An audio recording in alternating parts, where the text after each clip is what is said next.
All righty. I hope you could have heard that. Last week, I had an issue. I found an option that said reduce background noise, and I accidentally clicked on it, hoping that that would help the audio somewhat. No, it literally killed the music audio of the intro video as well as the outro. It was horrible. So I, of course, disabled that. I'm never going to use it again. Obviously, it caused a problem. So welcome everyone. We had a very interesting week. Um, Getting ready for my wife's eye surgery. Did the uh, also dermatology done, and the cardiac went well. Should be by the end of the month. We'll get it all done. Yesterday, I got a call from Mike Lee. And I know many of you, some of you, one of you, I think, wanted to have Mike Lee come back. And he's wondering, like, why do you want me to come back? He says he has forgotten so much stuff because he just hasn't been dealing any longer with printing. So he's getting into AI. And I thought, Mike, just now you're getting into AI? He doesn't own Photoshop, so he has been playing around with Gemini and doing, I don't know what. He hasn't really shown me anything as of yet, but yeah, he's doing okay. He and his wife are enjoying the time. Uh, no longer have to work, which was taking 10, 11 hours out of their days every single day. So anyway, at this point, on the other side of the coin, as far as precision colors, I haven't heard anything new from Mr. McNamara. I'm going to go ahead and look at the website just to see if anything has changed. I know he has to really redo the whole website and make it more up to date and modern. Um, but I don't know if he's going to just hire somebody to do. Yeah, it's the same thing. Same old, same old. There you go. So he needs to do that. And I am now wondering, after talking with Mike, whether I should switch over to whoever is offering ink sets for the Pro 1100, or maybe I should start looking for cartridges, the larger cartridges, and just search up and down, eBay to see if I can find some that I can then purchase and just simply use that ink on my Pro 1000. Why wouldn't it work? I could then use the ICC profiles that they have made or make my own for that matter. It would take a while for the ink to reach the printhead, but that would give me something interesting to do. And at this point, my Pro 1000 is getting kind of old. And at this point, I'm just very happy that it still works. Um, might as well try that. Otherwise, I would be buying the Precision Colors Signature Edition ink for it, which is great as well. But I want to see what is this big, woo-ha about the deeper densities and whether the inks plus profiling would work well enough. I know that, yes, you need firmware also to dictate these things to the printer. And I would be, of course, using the Pro 1000 driver. But, if it's going to block my first, in other words, if it's going to make my darkest black 000 a deeper Dmax so that I look at it physically, comparing both 000 results and the 1100 inks plus profile produces a blacker black visually. Remember, we do things visually. We're not going to be measuring things. Then I would look at the next steps and see if the combination of 1100 inks plus 1100 profiles, in other words, profiles from the actual 1100, working, of course, on Canon papers only, or if I am using some other paper, I would download the corresponding 1100 profile. Would it just block the first 6 steps on the dark side of the ramp from black to white? Will it do that? If it does that, then what's the point of having a deeper black if it's just going to block, the first 6, maybe even 8 steps, where I can get clearly, I can backlight a, a standard image print that I make with one of my profiles, especially with Print Prism now, and I can see step number 2, and I clearly see around it a darker little frame because look at, I got ink on my fingers. There you go. See that? I've been a good boy. I've been working hard, and I will show you a little bit later what I have done. So is that really an advantage to get a deeper black and in the course of this block your first 6, 8 shadow details? See, no one has shown me yet that the 1100 with the deeper Dmax, maybe the inks are denser. Who knows? Um, I don't know. And no one really can explain specifically how they are achieving this because people claim, oh, I see the difference. Well, does that match your monitor? If it doesn't, if it's just an enhanced version of what your monitor is displaying, then it's useless. I could do that manually on my Pro 1000. So at that point, this is where I'm at, and I was talking to Mike about this, and he agreed with me fully. Look at this.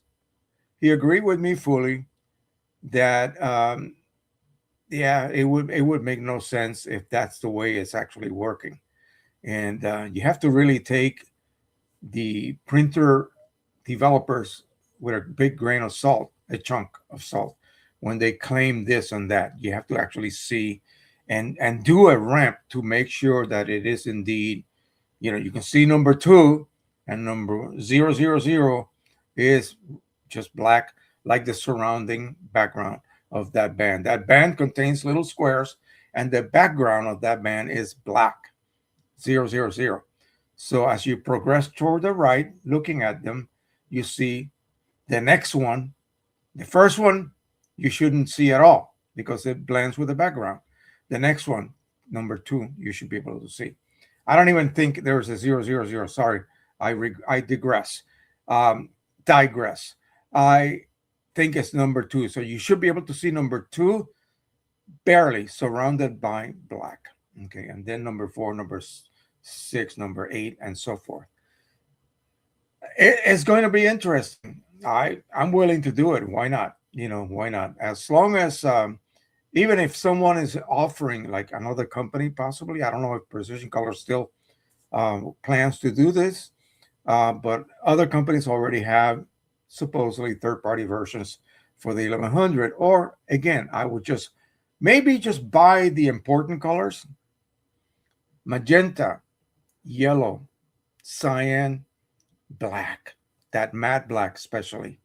Okay, I think that's where the big claim is in printing matte media and fine art matte media, where that black matte ink is just denser than the previous version. We'll see. But anyway, we did have a long and nice conversation, and I told him about what I plan to do in October with my miniature show, and send him some pictures. But he also asked me, and I know some of you asked last time. I don't know if you can see this. This is the saw that I am using. As you can see, it is made in a machine shop. Well, no longer made. The guy passed away. He used to hand make these, and they are absolutely precise. It's just totally amazing. The little blade that you may see right there. Let me see if I can enlarge this. You see that little blade? That is a machining blade. It's not It's not a saw blade. It's not a wood cutting saw blade with alternating teeth. It's a machining blade. The reason that the teeth themselves, which are not like this, they're straight. The reason that they can be clearing the wood, the sides of the wood you're cutting, is because the blade is actually thicker on the edge and slightly center. So it's sort of ground out, and they do that amazingly. These blades are used for precision machining in metal shops. So he adapted this unit to work with those blades, and the again, like I told you, the finish that you get on the sides where the cut, you don't see circular saw marks like you do in a regular wood cutting table saw. You see nothing but glassy smooth. In fact, it looks shiny. It looks shiny. If you sand it, you'll ruin it. So yeah, this is what I've been using. I have developed some micrometer adjustment devices for it, so I can raise the blade exactly so many thousandths of an inch, and I can move my guide on the side exactly so many whatever measurement you want to use. I had a screw that had I think it was a 20 threads per inch screw. So I know, and then my dial is also been calibrated, so I can do micrometer uh, measurements. In other words, of the things that I am cutting, so that they match the original plans that I work from, and I have to reduce that. I have to take a 7 3/4 of an inch wide measurement, and then change it down to decimals. And so I set that, and of course, then the results you get match the original. I often go to these places, and you see this very chunky furniture made in China, overseas, and it's cute and everything, but it's chunky. It's just toys. What I make is a replica of the original one, and I think at that point, this is where I sort of became famous doing that. Yeah, I was. I had a full page article on the Washington Post in the late 70s. I still have that somewhere. My wife saved it. But anyway, welcome everyone. Enough about me. And we'll get to the big news also after we get done saying hello to everyone. We have 21 here watching. Fess Lopez here, Fred Elias, and he came at 9:45 this morning. Warren, Michigan, 8550, Print Prism 131. Did you get the very latest? Get the very latest one, just in case. I was having some issues. And we're going to discuss all of that later. But it might have been on my end. And so Mike Cheney and I worked together. Well, he did all the work. I did the testing all afternoon the other day, and finally arrived at a happy situation. I'll explain exactly what happened. But anyway, he's got Red River papers, lots of metallics, Nikon D300, Galaxy S25 Ultra, had 8550, 14 months finishing up third set of inks since purchase. One. One head cleaning. Yes. I've done it a couple of times, and I don't know how that happens, but it happens. And just one simple cleaning takes care of it. Richard Bender from Hagerstown. Drone flying time has almost arrived. Yes, it has. And I got to make sure I check my batteries and my controller and make sure I have the latest software on my phone. He's got an 8550 Nikon D300, QMH Ultimate Print Prism, Epson 8180 scanner face. What is the FB? What does that mean? Scanner, printing portraits on metallic paper. Give it a try. Yeah, that intrigues me. The next time we meet, I would love to see those. Okay. Hello from Ron K, Trenton, New Jersey. Epson Ecotech 8550, QMH Ultimate Lifetime, Canon R5 Mark II, and a Canon 7D Mark I. Nigel Waters from the UK. He was really late today. Wow. 11:31. But welcome, my friend, and I'm glad to see you once again. Pro 200 with all 300 with all the trimmings. Excellent. Captain Dauncey from cloudy and cool Richmond, Virginia. Right now it is cloudy and cool here. I think it's like 55 and cloudy. Pro 100 with all the trimmings, Sony A77, A65, A350, Coney Omega Rapid. I wish I would love to work with that. Camera, roll film camera, man. Henry Stoffel says, hello from cool Medford, Massachusetts, Epson P800. Did you were you up here? Yeah. No, that was Fred Elias. Sorry. He also has an 8550. I mean, a print prism. Yeah. Update 2026 131. And of course, Kimich Ultimate Lifetime. Harold Davies. Hello, my friend. La Crosse, Wisconsin, Ecotech 8550, Canon Pro 1100, PCSE, QMH, and Print Prism. Now in the middle of an 11-inch snowstorm. Yeah, I heard about this next snowstorm. The other day, as you guys very well know, those of you who live in my part of the country, we were at 87 degrees. I was wearing my summer t-shirt and went to pick up Nathan. The next day, we had an appointment at the MedStar Center Hospital for Janine's dermatology issues. I have a little dark spot there, but it's nothing, they tell me. And it began raining, and I noticed that the temperature had dropped like 50 degrees. It was just above freezing, and then all of a sudden, why am I getting little granular looking droplets of water on my windshield? No, that's not water, that's snow. And as I dropped her off at the door, then there was no parking. I drove around like an idiot for about 20 minutes, and then it just began snowing, big fat snowflakes, and I was going, what the heck? And it was 31 degrees. So from 87 to 31 overnight. Luckily, she's a Wisconsinite. She doesn't care. We went to eat lunch after she got done with her appointment. Went to Panera, just up the street. Yeah, crazy. And then the next day it was sunny and like 50s. Photo Nikon 780 getting cold, +2 in Edmonton, Alberta, Canada.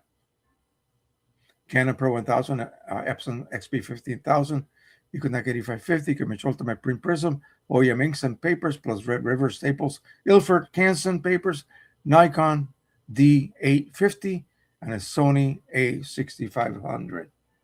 All righty. Kevin Bruniarski, Blizzard City, Ellsworth, Wisconsin. I got to tell my wife. Is that in the uppermost west part of Wisconsin? Like up there? I haven't really looked it up where your town is. Cheapers. Pro 300, Epson Ecotech 8550, Epson 15,000. This is Harold again. Same weather hitting us in La Crosse, but spring is on Friday. Officially, but I got, what is it? The little yellow flowers that pop up, white flowers that pop up, also white. They're coming up. They're like this tall already. They already have flowers and everything from little bulbs. And I'm going like, what? My son has a pear tree in front of our house, and that's almost about to bloom.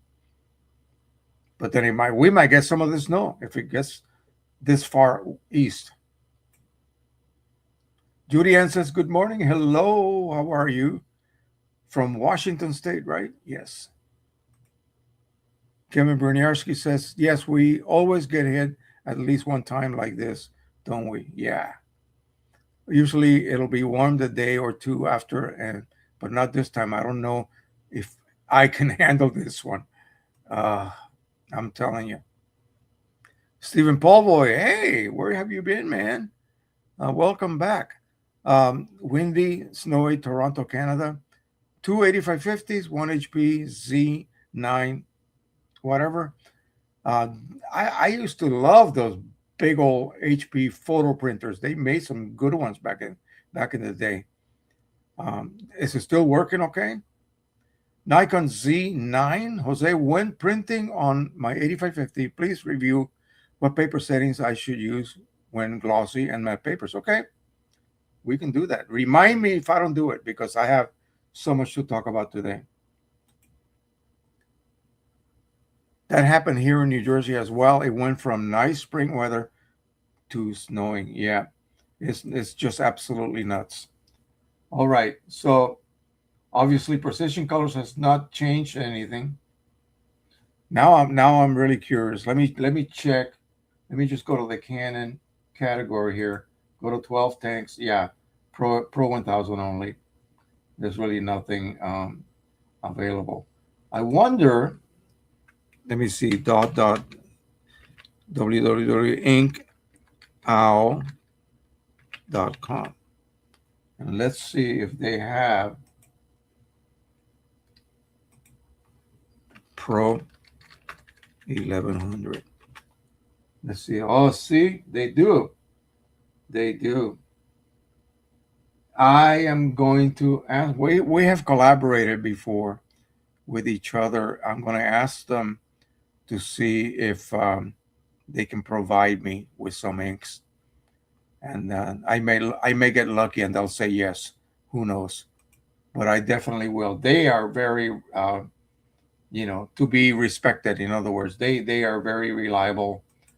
They're the ones that provided me with a set for the P800. They also provided me with the decoder board for it 3 times.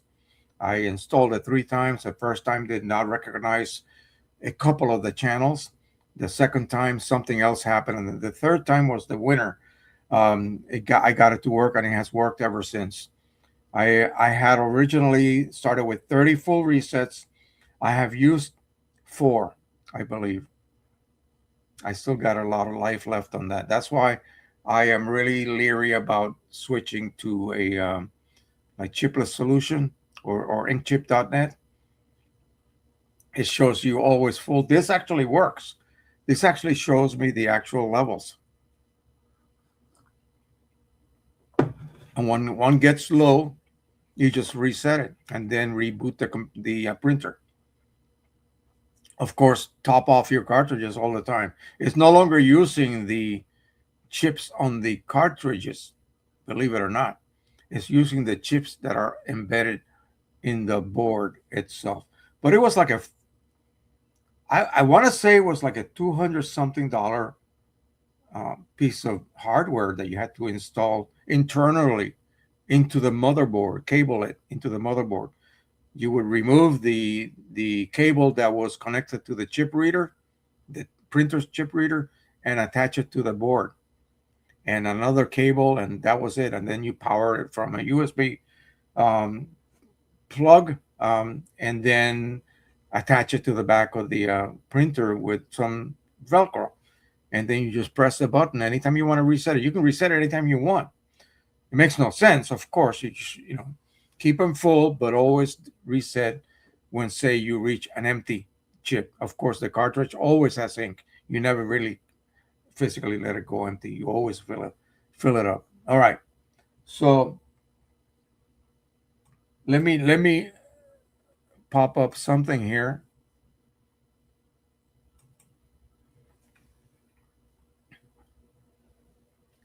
So I want you guys to see. You see this right here? Channel subscribers at 1,001. So I have reached all the categories required for monetization. Um, However, here's the hassle, and this is driving me nuts. When my channel got hacked, my name, my face, somehow became associated as if I had been the one that was doing all of this illegal, against regulations, against the channels, practices. So the way that you regain the access to be able to then apply, which now I'm eligible for. I have more than 4,000 watch hours. It's like almost 7,000 right now. Um, and that is within a year's period of time, which always rotates, it's day by day. If you maintain that watch hours more than 4,000, it used to be only 400 back in the day. So they're making it a little bit less accessible now. And then 1,000 subscribers. It used to be 10,000 subscribers back in the day. Weird. So very few watch hours, but a lot of subscribers. Now it's a small number of subscribers. 1,000 is nothing compared to other people out there, other YouTubers. But 4,000 watch hours.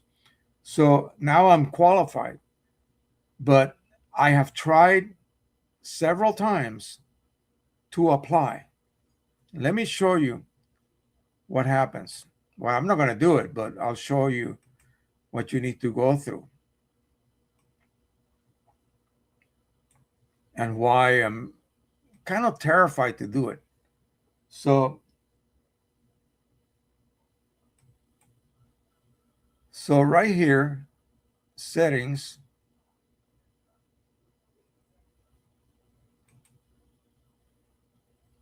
and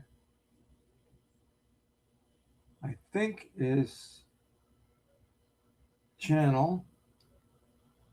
And then, as you can see, I'm allowed to add what do they call these search criteria. And then advanced settings, yes. This channel is not made for kids. You have to say that. And other things that I can uh, say yes or no to. But then the feature eligibility, this is enabled, this one is not enabled. So when I try to enable it, I have to do a video verification, maybe a valid ID, or channel history. So every time I did the ID, it saw me as the same dude that was, according to them, associated with the malpractice, bad practices. And they would then not ban me, but, you know, make me wait another month or so. Then I would do it again. And again, the same thing. Within 24 hours, I would get told that, no, you've been associated with some naughtiness. And of course, this is a bot doing this. These are not human beings doing this. I wish there was a way. If I knew an insider, again, my channel is nothing compared to the big guys. But if I was an insider or know someone who knows an insider or whatever, then I could speak to a real person and get this solved. Because I did it with the face. You look, you turn to the left, turn to the right, stand up, sit down, fight, fight, fight. No, not that part. And then it says, good, we got you. We'll get back to you in 24 hours. 24 hours later, they tell me, no, you've been associated with this, and now you're going to have to wait 2 months. Well, right now I'm in that 2 month wait, which is going to be from February 6th, so February, March, April 6th. I then saw that I could then rely on building my channel history. I've been uploading twice a day, 5 days a week, once on Saturdays, and a live stream on Sundays. Is that enough activity for you? I think it's more activity than just about anybody except for the political channels. They're doing it daily, nonstop. But I think as a regular Joe Blow doing printing videos, I've been doing this pretty much more than anyone else at this point. Most people do a one a week video. And so I'm scared of reapplying using the face video. It uses facial recognition. or the document my driver's license, because I'm afraid it will come back and do that. So I am waiting until April just to see if it automatically does it. It says that it will automatically approve you after you build up that history. Well, I've been doing this since August. I think that's enough time, I would think. Pretty much is pretty soon it's going to be August again, and it'll be a whole year. Um, but anyway, I just wanted to share that with you. This is where we're at, where we are at. The only negative, if I do get approved again and I do get monetized, I still have my AdSense, which is the people from Google who pay you. It's disabled right now, but it's not, deleted. It's just disabled, and I can be reactivated. All the information is still there. My financial information, bank name, social security, all of that, 1099, for taxes, all of that is still there. Um, but what will happen if I attempt to redo? I'm scared. So I'm going to wait the period of time. They told me 2 months and then reapply again. But no, I'm going to wait for this history to begin to, maybe they'll do it automatically. Who knows? It says that they would, but I am not entirely sure. Um, yeah. So, and I'll show you exactly where you can find that.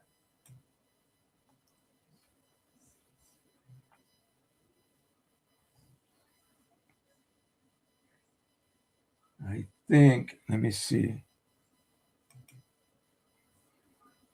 earn. So right here, you click on that. It takes you down here. So these are all of the things you can get. I used to be able to get super chats right here on the live stream. Not anymore. So apply now. One time verification needed. Next. And then right here. So take a 6-second video yourself. Take a photo of your ID. Either this one, or this one. Or build history. I've already done this. I've already clicked on it. I don't want to click on it again and have to wait another 2 months. You see what I mean? So how long will it take? So it says here, as you use YouTube and follow community guidelines, which is what they say that I violated, you build up channel history. Once you have enough history, will automatically unlock features. This usually takes 2 months of active use. See what I mean? So, and then here they tell you that they don't keep your information for, let's see, within 2 years. We automatically delete your verification within 2 years. So it hasn't been 2 years since they removed my channel. So my information is still there. So I think that's what's happening, and it's linking me to whatever I submit now is linking me to that original information. And the bot or automatically just says, no, you've been naughty. You're a naughty boy, and we're not going to let you. We're going to make you wait longer. So I'm just going to leave it alone.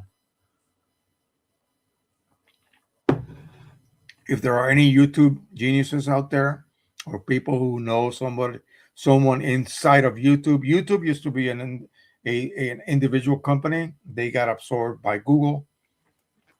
It used to not be monetized back in the day. You can post whatever the heck you wanted to post. YouTube, it was your tube. And so now it's fully controlled by Google and robots, basically, algorithms and so forth. Anyway, so that is where we are at. Just wanted to share that information. I'm very open with you guys. I tell you exactly what's happening. So let me remove that because that is a done deal. Okay, so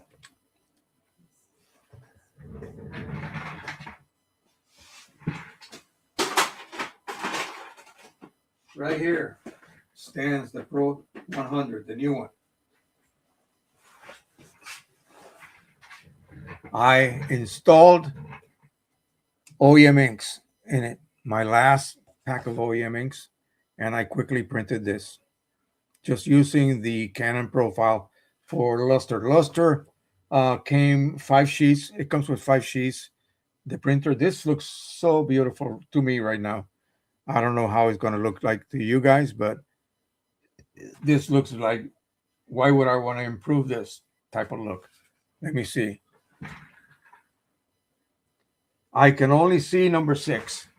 Okay, number 2 and number 4 look exactly like the background around it. So they are blocked. So if I was to then look at this, anywhere here that may have had a level 2 density and a level 4 density, it just got blended as level 000. Okay, you see what I mean? So the first 3 levels are blocked, completely black.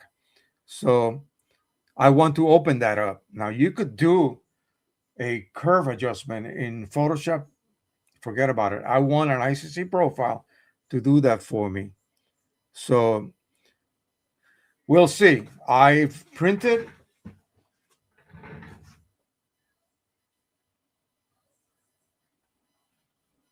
on platinum gloss this last night. So this is ready to be scanned.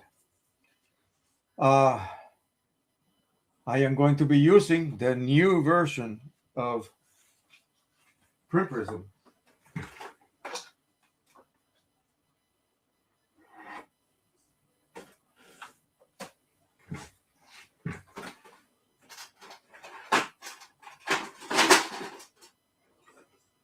But let me tell you what happened during installation. So I didn't think I had I didn't have a complete set of OEM cartridges. The yellow one is actually Precision Color Signature Edition. Okay, so one of them is not an original supposed what do they call that? The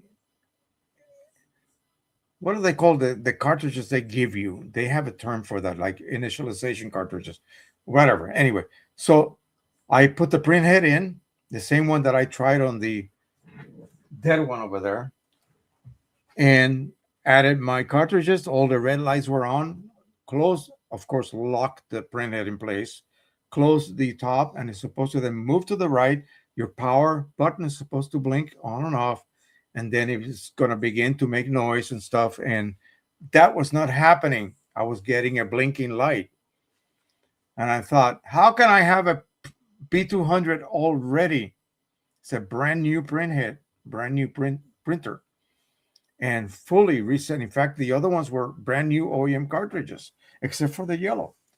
I did this multiple times, turning it off. In fact, the carriage didn't even lock itself. It was still loose.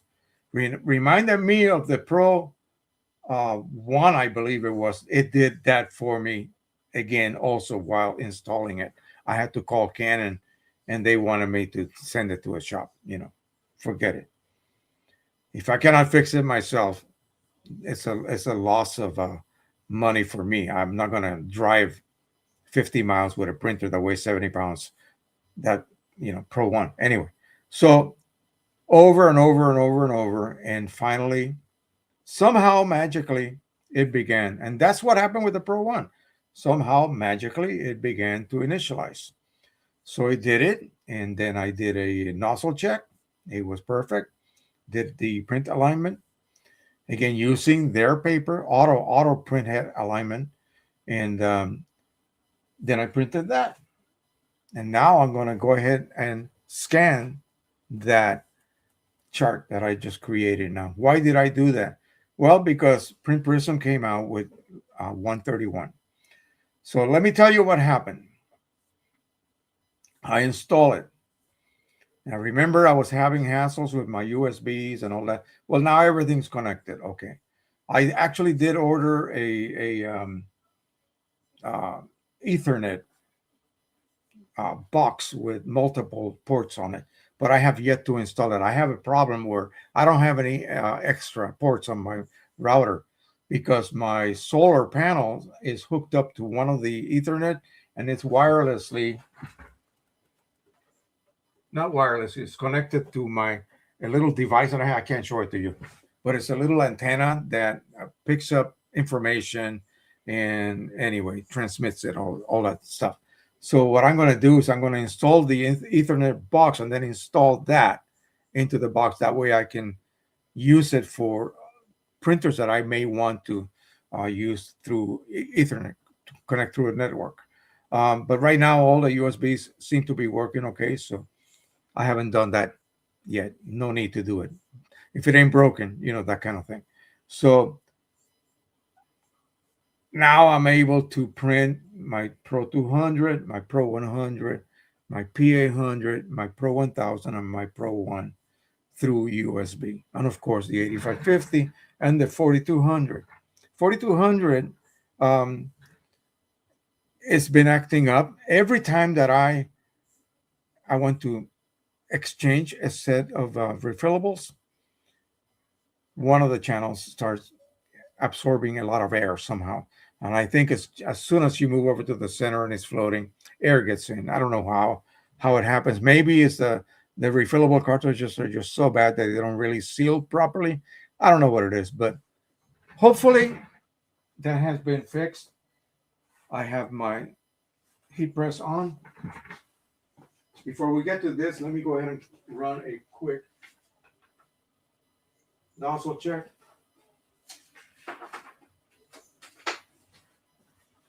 Before I forget, and then we can begin to do fun stuff.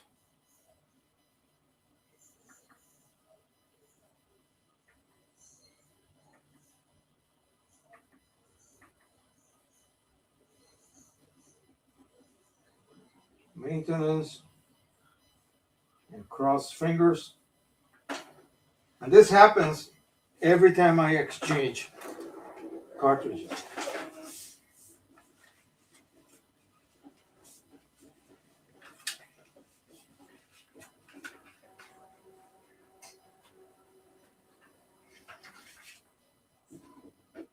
All right, we're good. So now I know that's working. Got my paper here.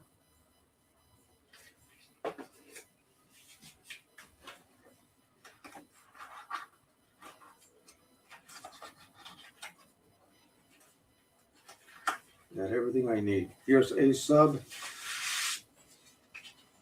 We could do maybe an 8x12 today. All righty. Let's see if there's anyone else here. 29 people on.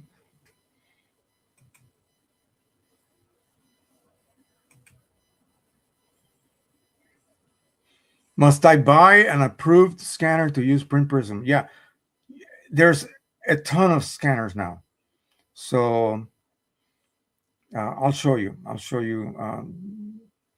It's not, let me see. I have Epson 8 version 880, 850. What is that? V85, V80, 850. What is that? Is that like a, oh, that's the big one. Yes. No, those are not, the V series are not ever going to be listed because apparently, are they not made anymore or something like that? And Mike decided not to include. I have a V500 and I cannot use it. I have to use my 8550, or if I could use the Canon G620. I can probably even use my XP 15000 upstairs. All of those are supported.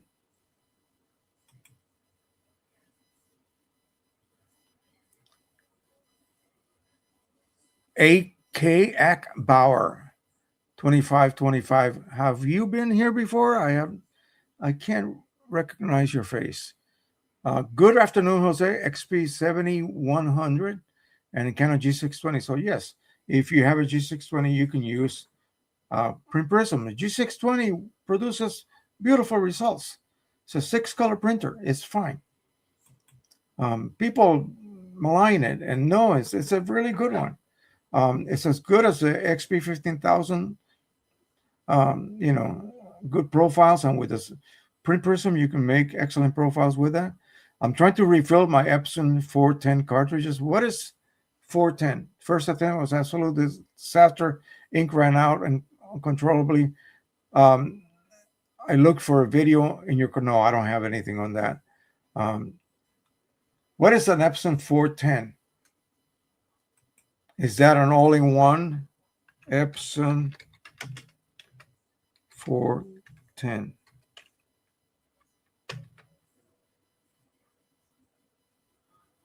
So that is okay. That is an office type printer, right? Yeah. So do they sell refillable cartridges for that?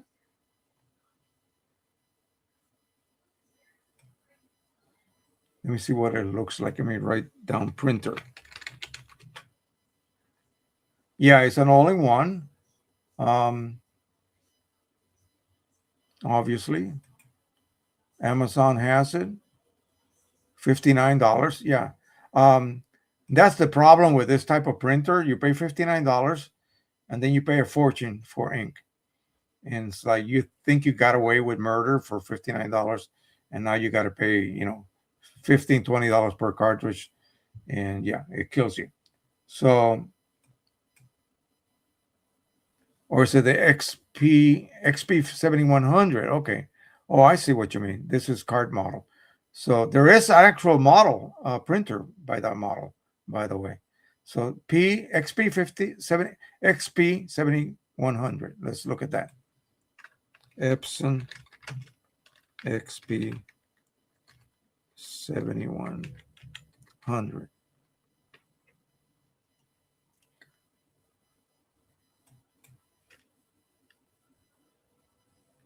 Okay, still like a all-in-one type printer. And so again, yeah. So do they make refillable cartridges for it? Can you explain what type of cartridge you were using? And what exactly what was the disaster that you experienced? Ink ran out uncontrollably through the port. So do the cartridges look something similar to this, like this?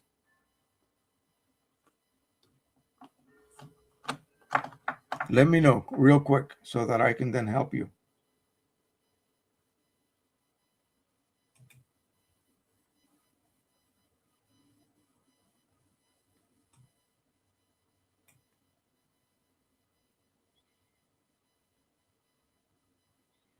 Yeah.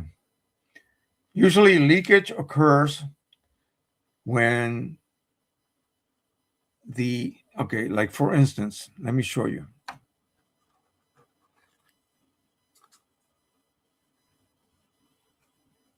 You see that there's 2 holes here? You need to describe what your cartridge looks like. Does it have a vent hole and then a refill hole? Let me know. Did they leak completely once you reinstall them in the printer?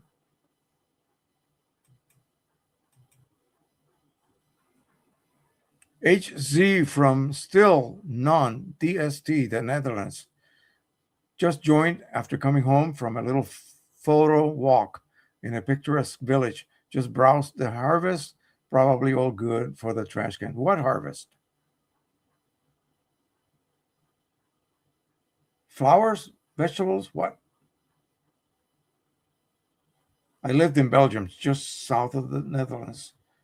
And I grew a lot of stuff there. No, anyway, there's no way to add a picture. You're going to have to just be descriptive and try to explain what happened. I would love to be able to help you. If you were refilling with refillable cartridges, is that what you're using? You bought some refillable cartridges. You cannot refill the original cartridges.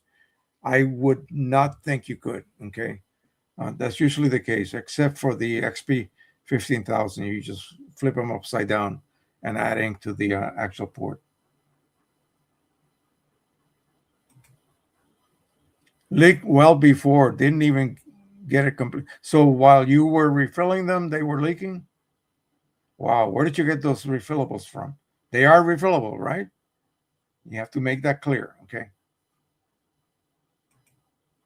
Oh, okay, okay. Oh, that's not, that's sad. So you were not able to produce good photos? Is that it? I don't go out anymore. Yeah. Yeah, the photos that I made. I don't go out anymore. It's just I can't even walk for more than 10 minutes before my back starts to kill me. So anyway, so let's take a look at Print Prism and I'll show you what happened, what was going on. So Mike Cheney sends me the email. Print Prism 131 is available. I immediately install it. I go through the process. After the first scan, it began to do the second scan, and then I got an error.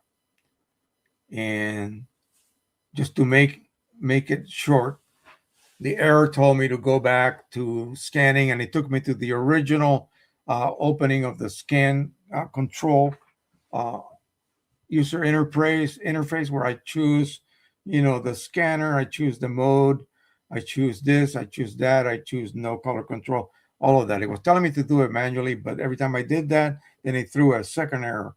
So we got busy that afternoon talking back and forth, and he was continually sending me new versions of the. He made a beta version that did not work, and then beta A, beta B, and beta C. And what was happening was very simple, and I sort of suspected it when he told me that after the first scan, it immediately starts doing the second scan. Well, apparently, it's either my connection or my printer. The scanner was not preparing itself for the second scan in time. So it was still moving to the original position when the second scan command was being sent. So it was continually doing this error. Well, Mike had to basically wait a period of time, a few more seconds before the second scan and then the third scan. He told me that if we could not solve the problem, that I could just simply tell it to scan it just once. He said, this version, one scan is as good as the previous version, triple scan. And it still has the triple scan. Okay. So you just cannot lose. So we'll go ahead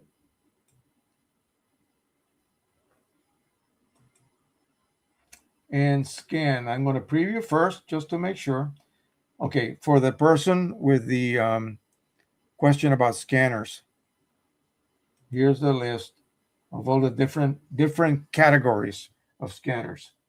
Okay, so the G3 XXX 6XX Canon Lighty or Lid 300. That's a standalone scanner you can buy for like 70 something dollars. The 28 blah blah series EcoTank, the 85 series, and the Epson V39 2, which is also another scanner, and then EcoTank or XP models. So we of course have an 8550, so that's what I will choose, and it automatically picks the 8500, the 85XX series. Okay, so of course number two is to either bring in a file you already scanned. Of course, we haven't scanned this yet, so I'm going to do preview first. It says click the preview button before scanning to confirm. Target is placed in the center of the scanner glass. Target is straight, not rotated. And scan settings are controlled. Oh, scan settings are controlled by Print Prism. So that's what I discussed earlier. All of these settings that must be done correctly. 300 DPI, dots per inch, um, whatever. No color management and so on. I can tell it not to display this again, but I don't mind it. Okay, so it's going to do the preview.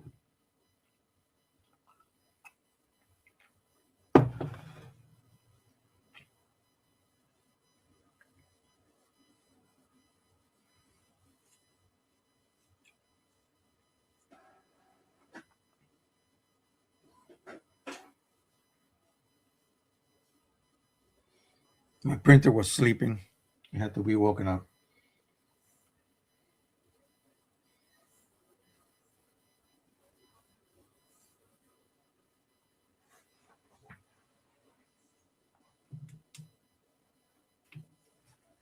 Did it do it? Let's try that again. Yeah, it's still doing it.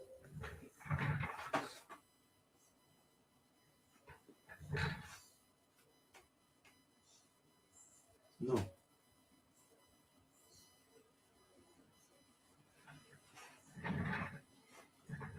Let me make sure my printer's attached via USB. I got to make darn sure of that. We don't want to go through last week's fiasco. Yep, it is.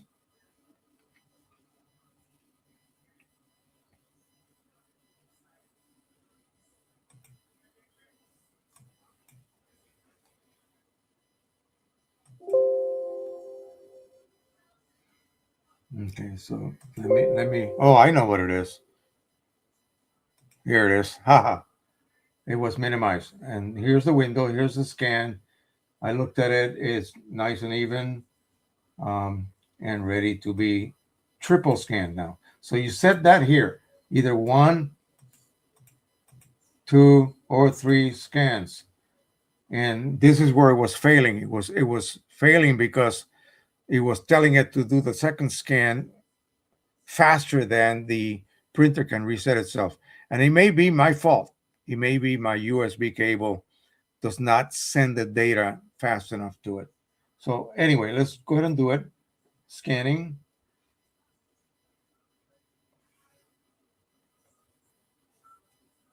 And he also said that producing the profile that on his machine is faster, but I got like 7, 8 scanners. Printers hooked up to my computer, and I'm sure his computer is faster than mine. So maybe that's the case. But it did the first one. Now it's doing the second one, and now it will do. It's waiting a little bit, and I will do the next one.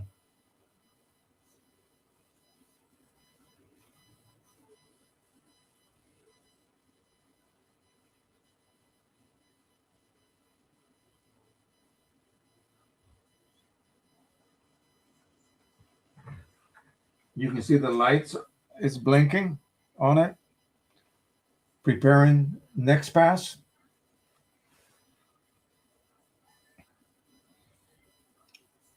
So, folks, I would be doing this manually for the next 20 minutes, 20, 30 minutes, if I do it carefully and slow.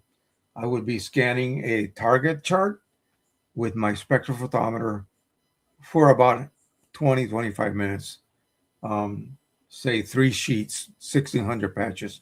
We're doing close to 9,000 something patches here with this system. Okay, so it says you have successfully stacked 3 scans. Next, please save the stack scan. So we're going to save it. Now, this is for the, let me check again, double check. Because I have so many of them.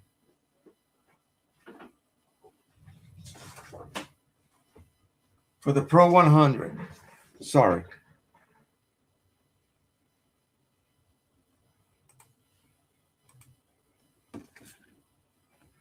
Pro 100 OEM inks, Platinum Plus gloss. So that's done on that new printer over there. So I need to write that down. So Canon Pro 100 OEM inks, platinum gloss, and print prism. Sorry, you did not see that. Okay, so I typed that in. Canon Pro 100 OEM inks, platinum gloss, and then print prism. I'm going to save it.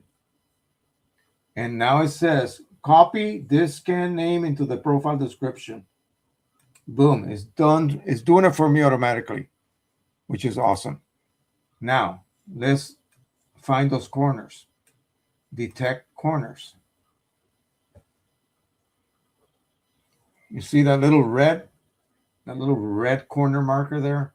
So it detected that. So in order for me to be assured that every single patch has a white little square within its borders, that means it is selecting that patch and detecting that little square, that little area underneath that little white square inside that patch is detecting what color that is. Isn't that amazing? Let's check the bottom right. And nothing is shifting. It's perfectly aligned. All the way to the bottom left, and there we go.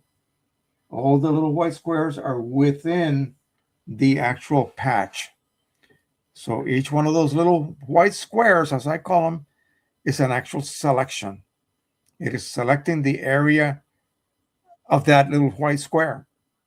And it's looking at the pixels, and it's going to now identify them and decide how they differ from the original image I used to scan this. And I'll walk you through that. I'll show you how to do that in QImage so that when you use Print Prism, you're doing it correctly. Otherwise, your profile is just simply not going to be good. It is not going to be good. All right, now create the profile, click, and it will begin the process. Now it's doing all that analysis, which again, the math would be ridiculous. While it's doing that,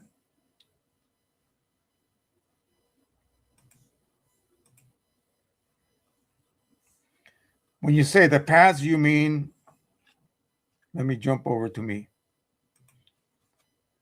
That, right? That is, I don't know what kind of cartridge that printer uses. Does it have a port like this, or does it have a, I don't have an XP 15,000 cartridge with me, but does it have like a pad that looks like it's made out of silk or some kind of porous fabric? Is that what you're talking about?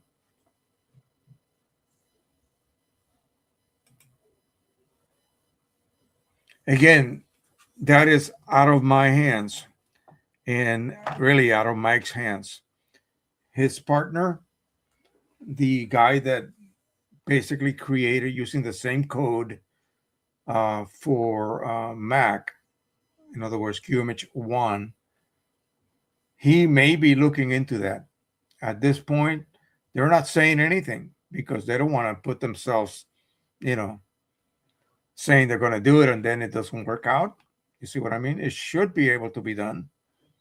But whether they're going to do it or not, we'll see. It's a lot of work. And really, I told, okay, when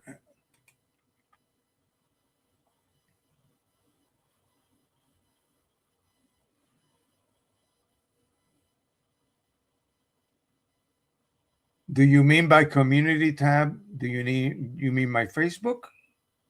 Or what community tab? Or maybe you mean in YouTube. Tell me where you posted this. If it's in YouTube, I may be able to look at it now, but I'm not sure.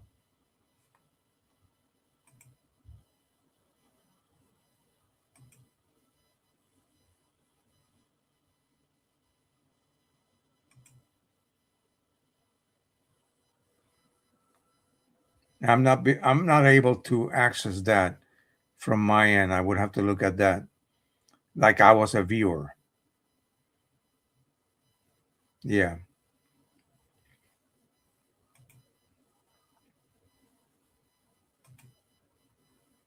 Yeah. Sorry. So if it is one of those that has a pad, then it's like an XP 15,000 type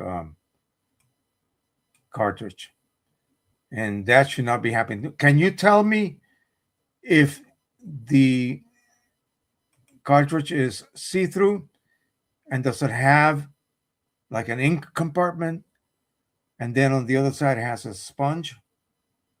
Can you tell me what you see through the see-through cartridge? Because it should be a translucent type cartridge. Is there what looks like a sponge inside?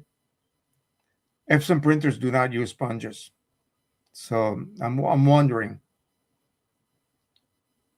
Ah, yeah, I'm sorry, but it's garbage. Now the original cartridges, just like the. Let me explain something to you, and I don't have an example to show you, unfortunately. But say the XP 15,000. You told me this was an XP something.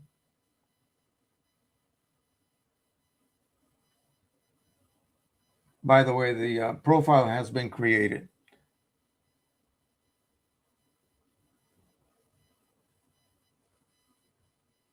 Yeah, XP 7100. So um, I think the original cartridges can be reset, can be, I mean, refilled. Again, just flip them upside down. You just dribble ink in them. Now, let's see if there is a so-called chipless firmware for it. So the 7100, let me look on inkchip.net.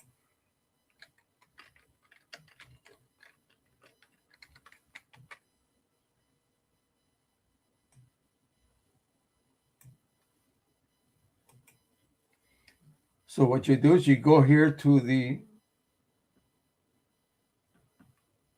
let's see, the software,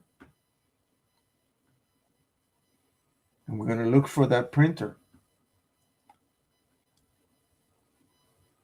7100, you said, right?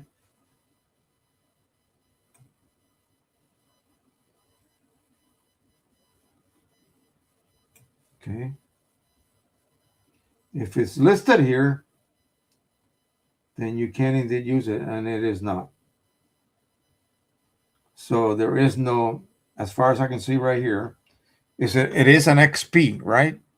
You said XP 7100. I mean, there is,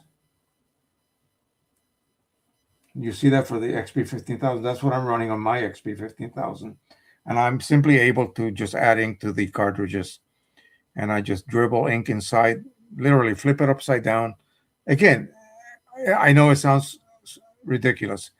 You flip it upside down and you just dribble ink on it, on that external rectangular uh, sponge or exit port, and on the original ones.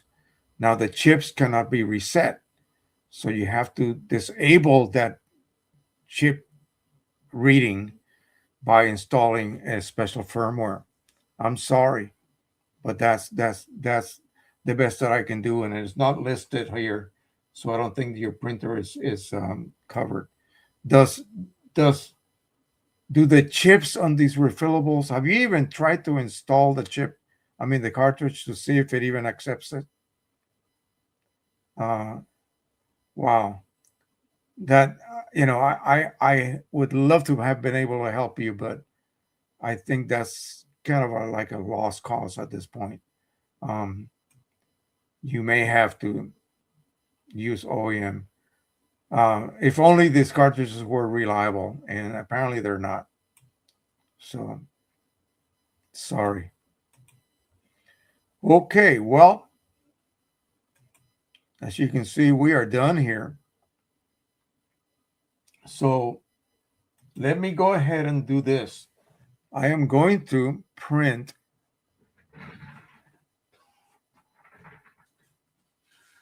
I'm going to print this again.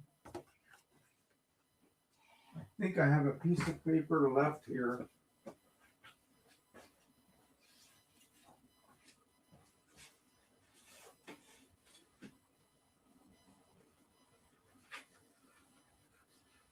Oh, no, no, no, no.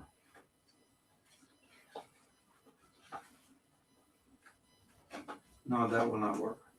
I was going to use the uh, Pro Luster, but no. So I am just going to go ahead and print a photograph using that profile. And then I'm going to use, let me see what I was planning to really do here. And then I'm going to use the same image and print it on the same paper, but with a Pro 200 profile, print prism profile for the inks that are there. And we'll compare the two. And then later on, I will be installing a full set of Precision Colors Signature Edition inks in that printer. And we'll put away the OEMs until we need them again for something important. But I wanted to do the comparison. That's why I loaded the OEM. All right, so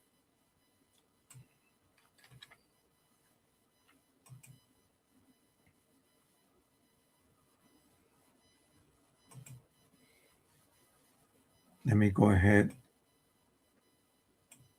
Oh, we're not going to do that yet. We're gonna do something important. So say you buy Print Prism, which too late now, but I'm lucky for you guys. I told him after we realized how good Print Prism was, I told him, you're out of your mind charging only $35 for it, but it's too late. He's got to stick with that price now. And it never expires. You just keep updating it. So what a deal. That is one heck of a deal. So I am not going to waste my good platinum gloss paper printing a standard image. No, I can't do that. So what I am going to do is we will print some of my current images here. And I'll make maybe a collage of, let me jump over here a minute. Gosh, I keep clicking on that. Why does it do that? I'm going to make a collage of maybe, let's see, what can I fit? Like maybe 4x5s. Do I have 4x5? Or 3.5x5? Like that. And we'll do this one. I want some color, some really strong colors here.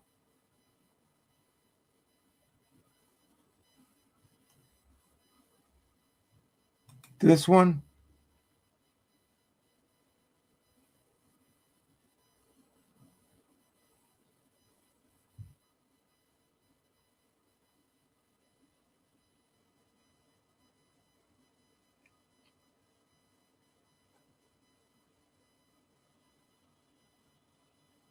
Notice this one here.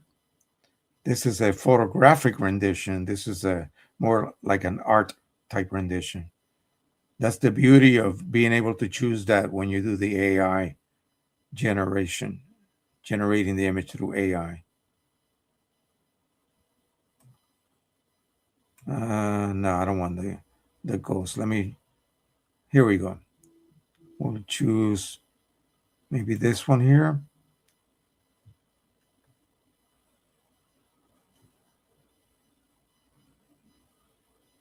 Yeah, and this one.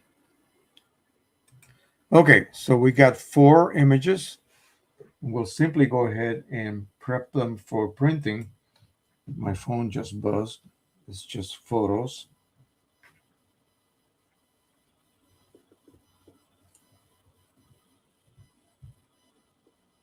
Okay, so we just made that profile. We'll choose the 8550 right here. I have 2 versions. This is Wi-Fi. This is by cable. When you do the scanning, you have to use USB. Somebody stated that no, you can use Wi-Fi. No, you cannot. You have to use USB, period. Okay, so ultra premium photo paper glossy. Well, we really want, let's see, Pro 100. Oh, wait a minute. That's the 8550. See, I messed up already. So you need to pick the 85, the Pro 100 first. Pro 100 series right here. And then the paper, which is going to be the platinum. And then we have the rest is good. Definitely not off. This means that there is no color management whatsoever. This is what you use when you print the chart. So now we have to find our profile we just created and click on the profile finder, click on the date. I don't have to do that. I can just go directly and type in, say, platinum gloss. And here it is, Pro 100 OEM inks in platinum gloss. Done. Let's go ahead and print this.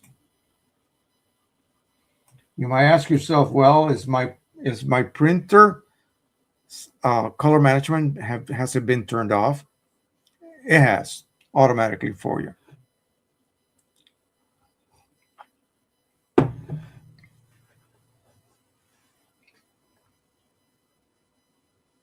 So let that baby load, and then I'll go ahead and show you that indeed there is no color management from the driver's side of things trying to interfere.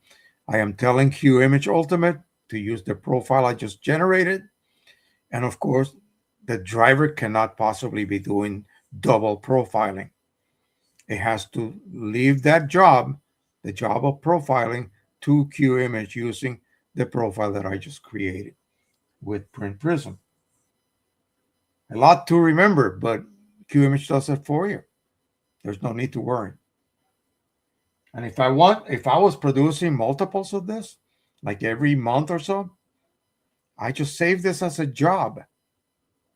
I give it a name: 4 photos, Little Red Riding Hood, Ocean View, farmhouse, and uh, painting, still life painting. Just give those 4 little descriptive terms, save it, and then choose job. As long as I don't move the location of those images, it will regenerate that job every month as I need it. If I was doing that, if I was indeed doing that. I don't think anything else out there does this for you. So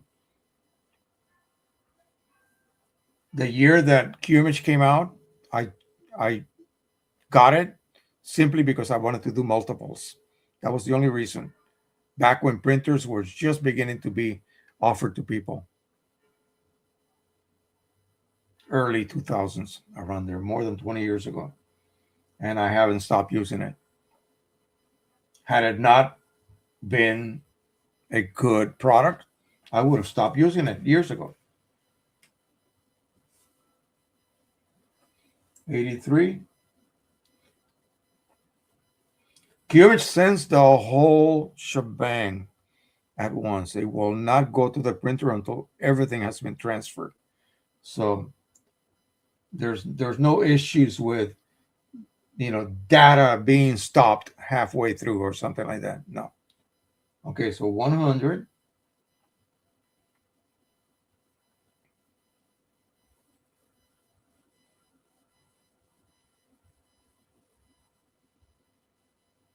Almost done. Doo-doo. And over here is the printing queue here. You can see full inks, and it will begin to print. And there it goes. And then we'll send this same job over to the 200. But I'm going to wait for this to get done printing because I want to write in the back of it that is Pro 100 OEM inks and a PP Print Prism profile for platinum gloss, obviously. I mean, even though this is by all accounts fully acceptable, and does it really matter that you block the first couple of, steps? That may not mean anything to most people, and in most cases, it doesn't mean anything to me either, because in QImage, when I print an image, I didn't do it this time, but I usually just go and do an adjustment automatically. It's a one click adjustment where it brings your black 0.5 above black, and it brings your brightest highlight. It has to be like a specular highlight. It brings it down to 0.5 below 255, 255, 255. That means that it's not white. So there's nothing pure black and there's nothing pure white. If I don't have anything pure black and I block the first two, then maybe the darkest black will be the same as 2 now. So basically, that is like the best you can possibly achieve. Okay. Now there are many other ways to do this. You could go into Photoshop. I know an individual that was working on YouTube years ago relied on that. That's all he did. He had a big Canon wide format printer, and he would make these special curves that he would apply, and he would get the separation of the first 6 or 8 steps to the point where you can actually see them.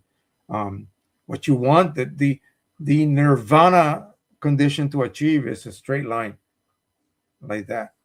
Most curves are S curves. They start at a plateau. They sort of start to separate those tones, and then they become almost straight, and they separate the same amount, and then they reach the top and they sort of plateau again.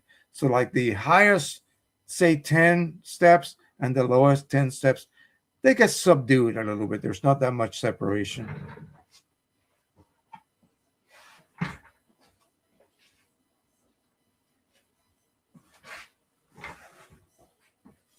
And this looks absolutely glorious. Unfreaking believable. Holy cow. Man. Now I'm worried. Let's see what the Pro 200 can do. So this is Pro 100. And this is Pro Platinum. Platinum gloss. Actually, platinum gloss. Platinum gloss. And OEM inks. And PP. Print Prism ICC.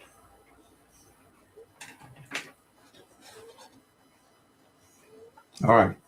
So let's do the next print setup here. We're going to go to the Pro 200. In this case, I had to use a paper called Photo Paper Pro Crystal grade, which is the only thing they have in the media menu that, to me, comes close to the level of platinum gloss. And here's the profile, platinum gloss 200. So again, let me just show you. We'll go to properties. Okay. Go to main. Oh no, here is different. Click on this, color, matching, ICM, and none. ICM is if I was going to print on, say, that paper, and I was going to use the original inkset, OEM inkset on the Pro 200, I can just click on ICM and let the printer driver control color. It's the same thing. It will match the paper to the proper profile that resides in my computer. But I'm using a custom profile, so I want to do that manually, if you will, by letting QImage make that choice for me. So this is all set. Pro 200 Canon Platinum Gloss, Pro 200 Series, Photo Paper Pro Crystal Grade, and boom. And you can trust me that the Pro 100 driver was also set correctly. Otherwise, the results would have been horrendous, like super saturated, almost weird looking. Oh gosh, it's awful. And that is what people were actually encountering when they began to print. Okay.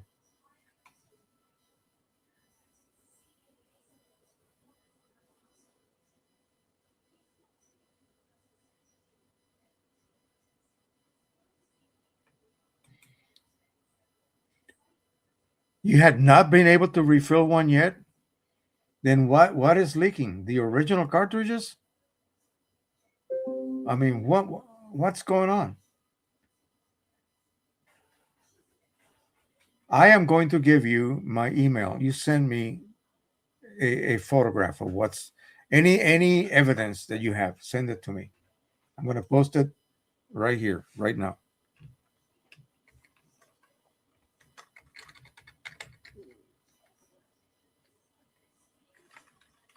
Let's see. I should send it to you.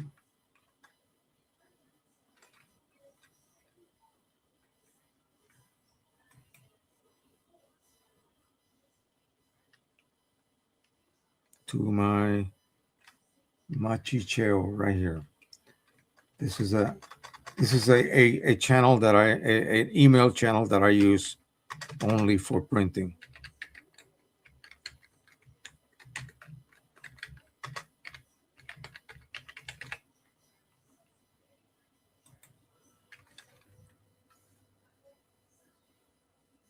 I know it's a weird name, but in Spaniard family tradition, just like other countries, we give our children a nickname. So my nickname was Cheo. So because I'm a Jose. So Jose, Joe, Joseph, and a nickname's always Cheo. So I was also the first little macho. So they called me Machi, which is like little boy, little machito, Machicheo. So that's why I use that. And so send it to that, and I should be able to pull it up here. Send me whatever picture evidence you have. I want to see what these cartridges look like. I want to see what you're talking about.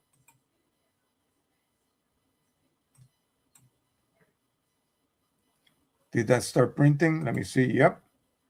Now take a look at this, folks. Where is the ink data? Well, there is none. Those chips are all disabled. Okay. Amazing. So the Pro 200 cannot be reset. You cannot reset those chips. And what we are doing here, this is due to Rick Johnson. He sent me his printer. He has a very limited number of uh, cartridges that are already been prepped. In other words, they contain a CLI 65 Pro 200 chip at a certain level and attached to a translucent, either a CLI 8 or a CLI 42 cartridge that has been flushed and prepped for refilling. The only catch is you have to disable those chips, and there is a process. There's a process for that. And so that's what I am working with now. The and the reason why it looks like it does. Let me go see.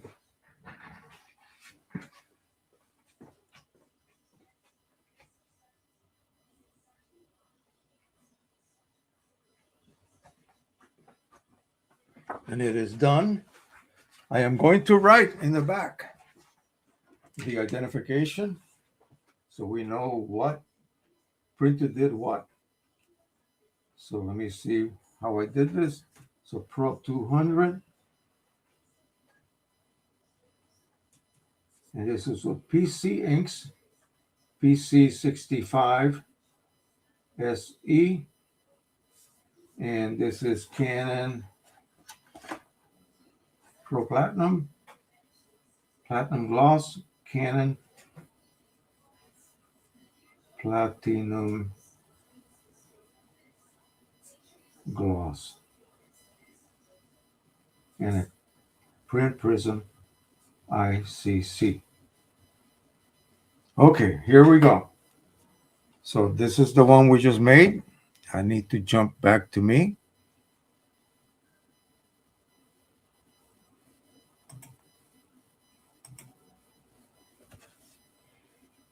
Okay. So now we need to do this. So the top one is Pro 100. The bottom one is the Pro 200. And both using print prism profiles. Now, you would lay this on a table. You would illuminate it with a proper color temperature light source for viewing photographs. And then, of course, I would like to go back to my original image. This monitor is crap. I would put it on my good monitor and I would, illuminate this away from my monitor. It's better if you have a protective, like a side curtains on it. And then you just see how faithfully the reproduction was to what you see on your screen. From what I can see, if there is any difference whatsoever, I would have to do standard images and actually look at not the transitions, but the black to white to make sure that um, I didn't block anything. But I didn't want to do that. I would rather make real images here. So the bottom two here, you can look at the sky. There is a difference. Indeed. Look at this sky right here. Purplish, more blue. Okay, so the rendition slightly different. Over here is, let me transfer this in my monitor first here. I want to see what that looks like.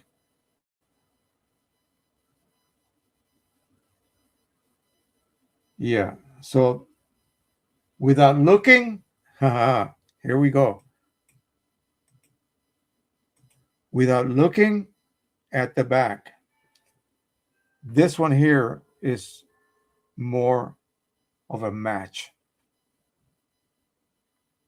to that. Let's look and see which one that is. I'm scared. Pro 100.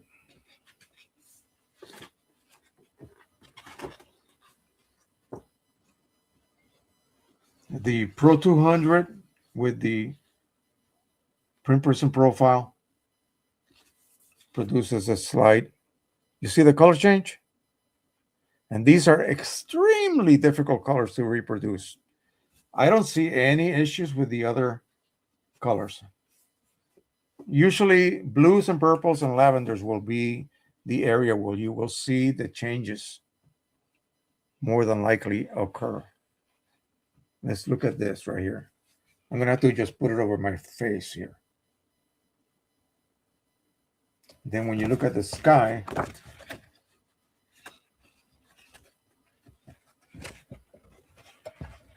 move my hands out of the way. You see the upper left corners of the sky there? You can see the difference in color. You can't really detect it much in the other areas, but it's those blues. They will haunt you. Really, really haunt you. Let's look at this here.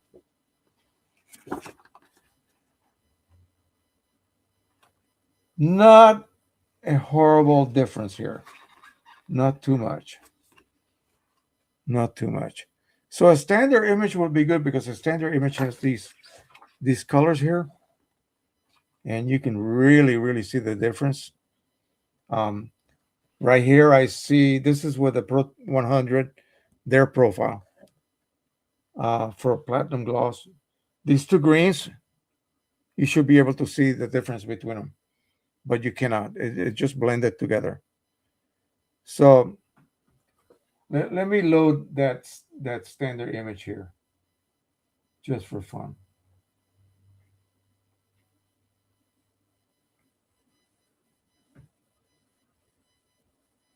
I gotta go back to pictures.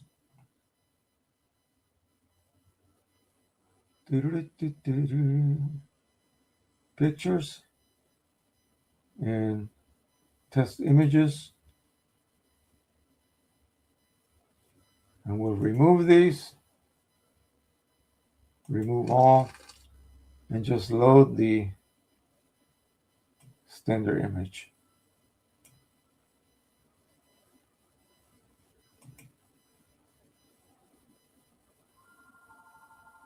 Here we go.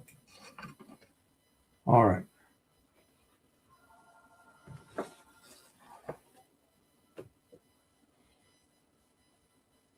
It is a weird set of greens right here. You can see right here, right? That area there. That's the area that it's reproduced pretty well, but it sort of blocked the second and third green as a single green. And here there's a slight difference. And these are all impossible to reproduce right here. So I look for these and I look at this patch here. And now that I look at it closer,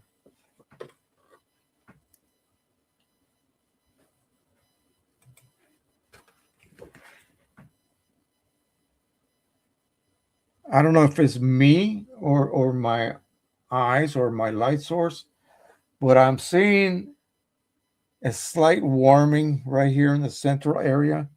I don't know whether you can detect that or not. Maybe it's just me.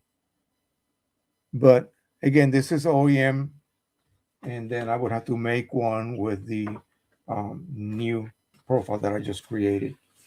But if I was to show you either one, and how many times are you going to tell me, well, Joe, you have to show me your monitor. You have to show me your image on your monitor so I can make an intelligent choice as to whether I really want to accept this print from you, from the Pro 200. Well, no, I'm not going to bring you to my house and show you. I'm just going to show you the print. And you're going to go, wow. You're going to go, wow, whether this purple is not right or not, whether this purple is different or not. And that seems to be like the only region, any of these images where I see any drastic changes. Let's look at these colors are ridiculous right here. The fruits and the flowers. Which is which? Well, you really cannot tell now, can you?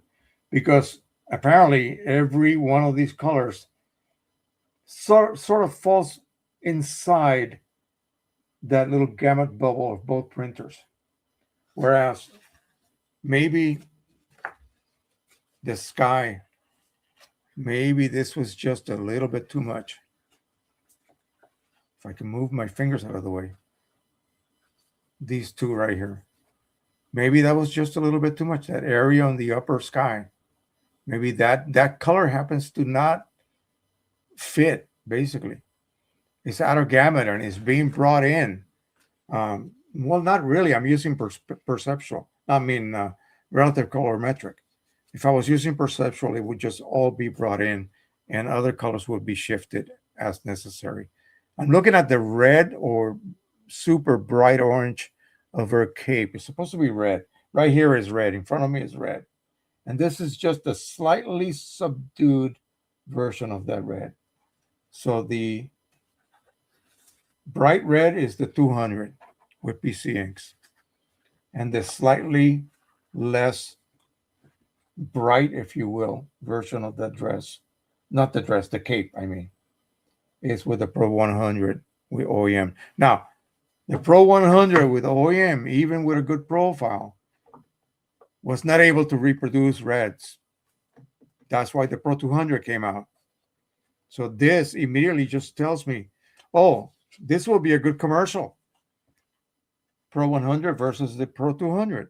Look at the difference in reds. Well, that's what the Pro 200 came out for, to reproduce those reds. And also, drum roll, now that I remember it. Also, to improve colors requiring cyan. My memory sometimes goes.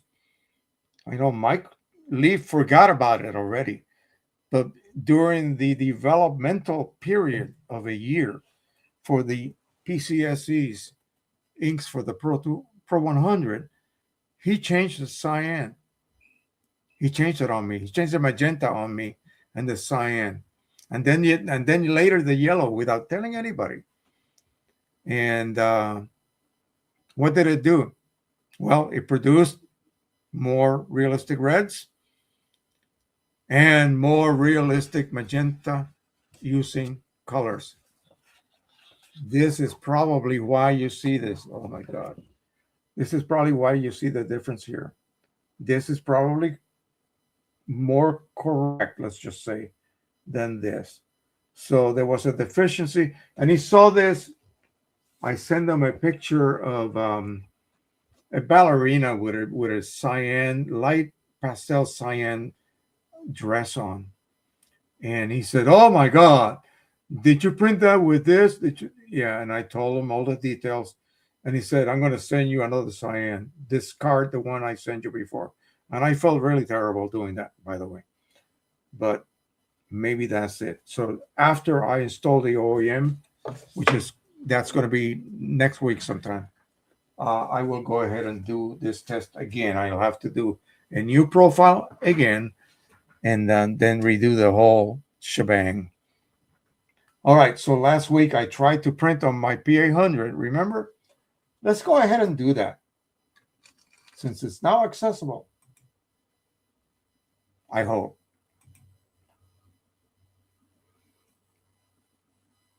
So P800 series. And the way I can check is to make sure that I can see the ink levels.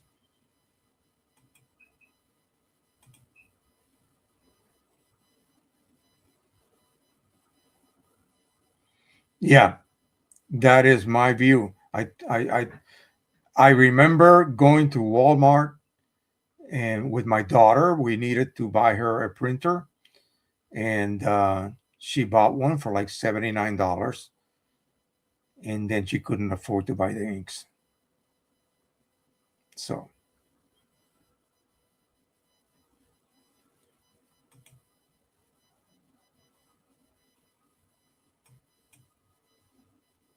did you send me anything to my email?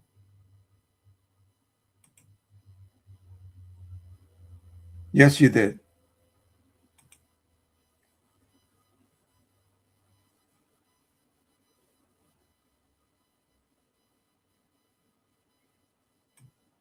Let's take a look at that.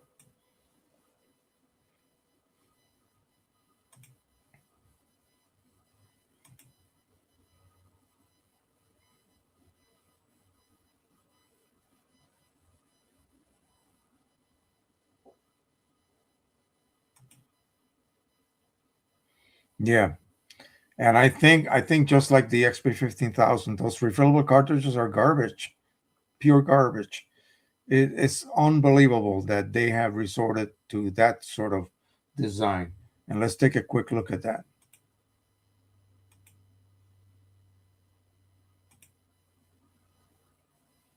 So which is this is your OEM right here? The one that's dirty is your OEM, or is this is your refillable? And does that have a sponge inside? Do you detect something in this region right here inside? Can you see through that? This is where your refill port is? Do these also have a sponge? Since when is Epson using sponges? When the hell did they start doing that? Is this an opaque cartridge?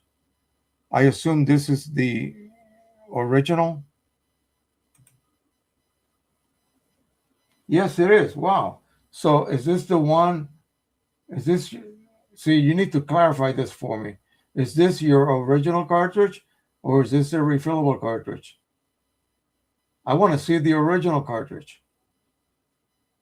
I want to see what the original cartridges look like. If they are opaque, you will not be able to see what the insides look like. And usually they don't have a sponge. Um, Rick, do you know anything about these types of cartridges?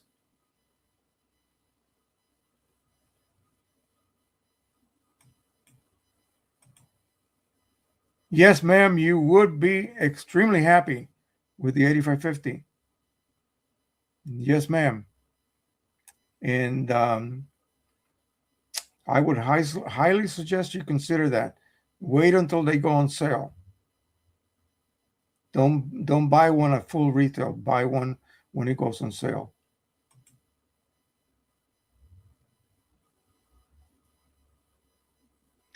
That's a good point. I hope you did not have your cartridge without the clip. If that is one of the refillable ones, you always refill with the clip on. No, that is the one I attempted to refill. There seems to be a sponge inside. Those are the refills. The originals are opaque. Sure.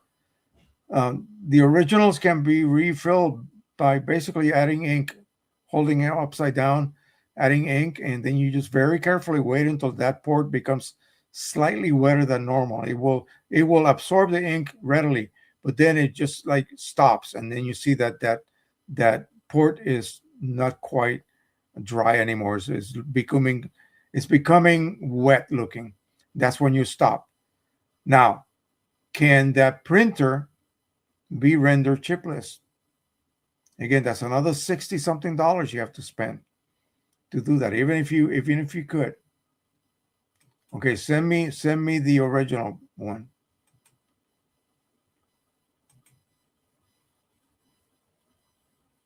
Let me go ahead and back out of here. I'll wait for your new email to arrive.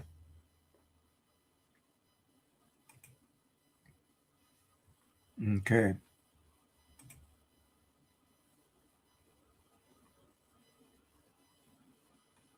Right. New chips would be needed, and where do you get those? Do the refillables come with chips that are actually like single use? Yeah, definitely not a good printer for refilling. Most definitely. So there is no chipless. I trust what you're saying, Rick. I tried looking and yeah, I couldn't find that model. And inkchip.net, the software that they sell is the same as um, the other major company sells, the chipless solution sells.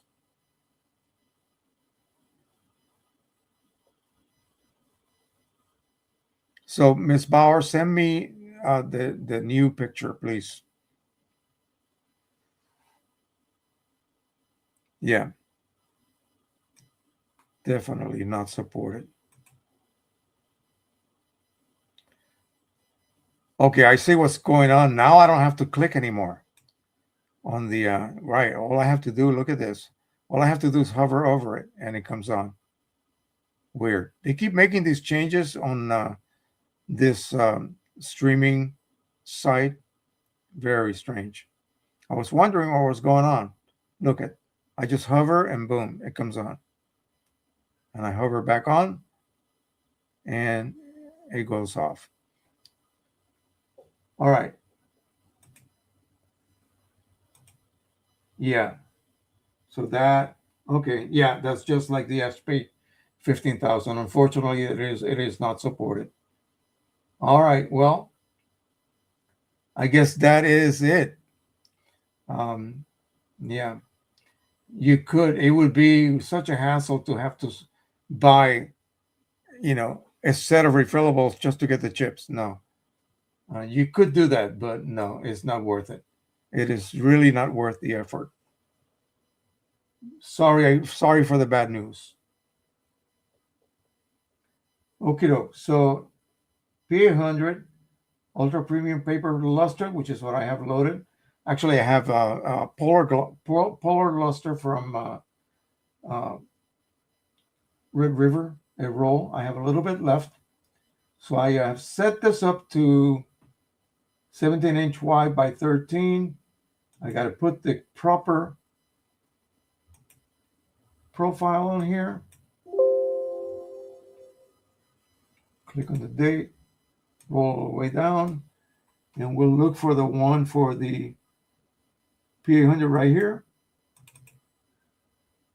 And we'll pick a picture. Let's see. Let me close this. It's got to load those pictures. Of course it has to. Let's see what we have here. So we'll do one of these painted renditions here.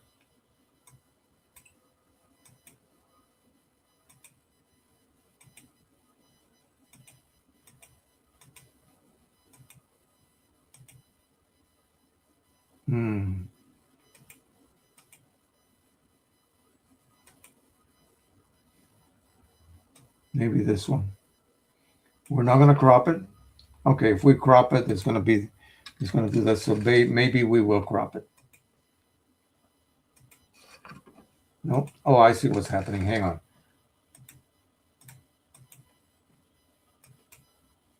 I am going to set this, what is it, 17 by 13. So I'm going to pick 12 by 11. No, what am I doing? 17 by 11. 16 by 11, sorry. With a 1-inch border. A 1/2-inch border. There you go. Okay, so that is the whole image uncropped. Take a look at it. See if it needs any help. This is the little trick that I was talking about. See that? 0.5 above, from 0.5 below. Click. And now we're just going to go ahead and sharpen it. This is AI. And 125 or so. Yep, that's good. We'll apply it. And this is it. I'm not going to adjust any colors or anything. So done and okay. It's going to reload it with the new changes. We'll double check again. That's my profile. And my printer, the paper, user defined. Let's click on properties just to make sure. And let's see. Custom settings, I think it's here. It's a little bit different on the P800. I forgot where you find that. Yeah, right in front of me. Off, no color adjustment. See that? So automatically the driver is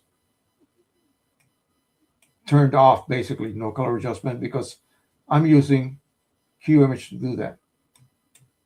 And click, and click. Now it's going to send it to my P800. It's going to print it. Then I have to go over there and physically advance it, create a cut line, cut it with my scissors, and then retract it. It'll retract the roll back to a proper starting position. I don't have to retract completely the roll and then trim the front edge perpendicular to the sides, you know the drill, and then try to load it again. No, you just back it up. It just backs up a little bit to a starting position. You can print your next image later on. Had I been doing multiples, I can just do a 6-foot long strip of 13-inch or 17-inch paper with multiple images on it. Then I would need a trimmer to cut them down with.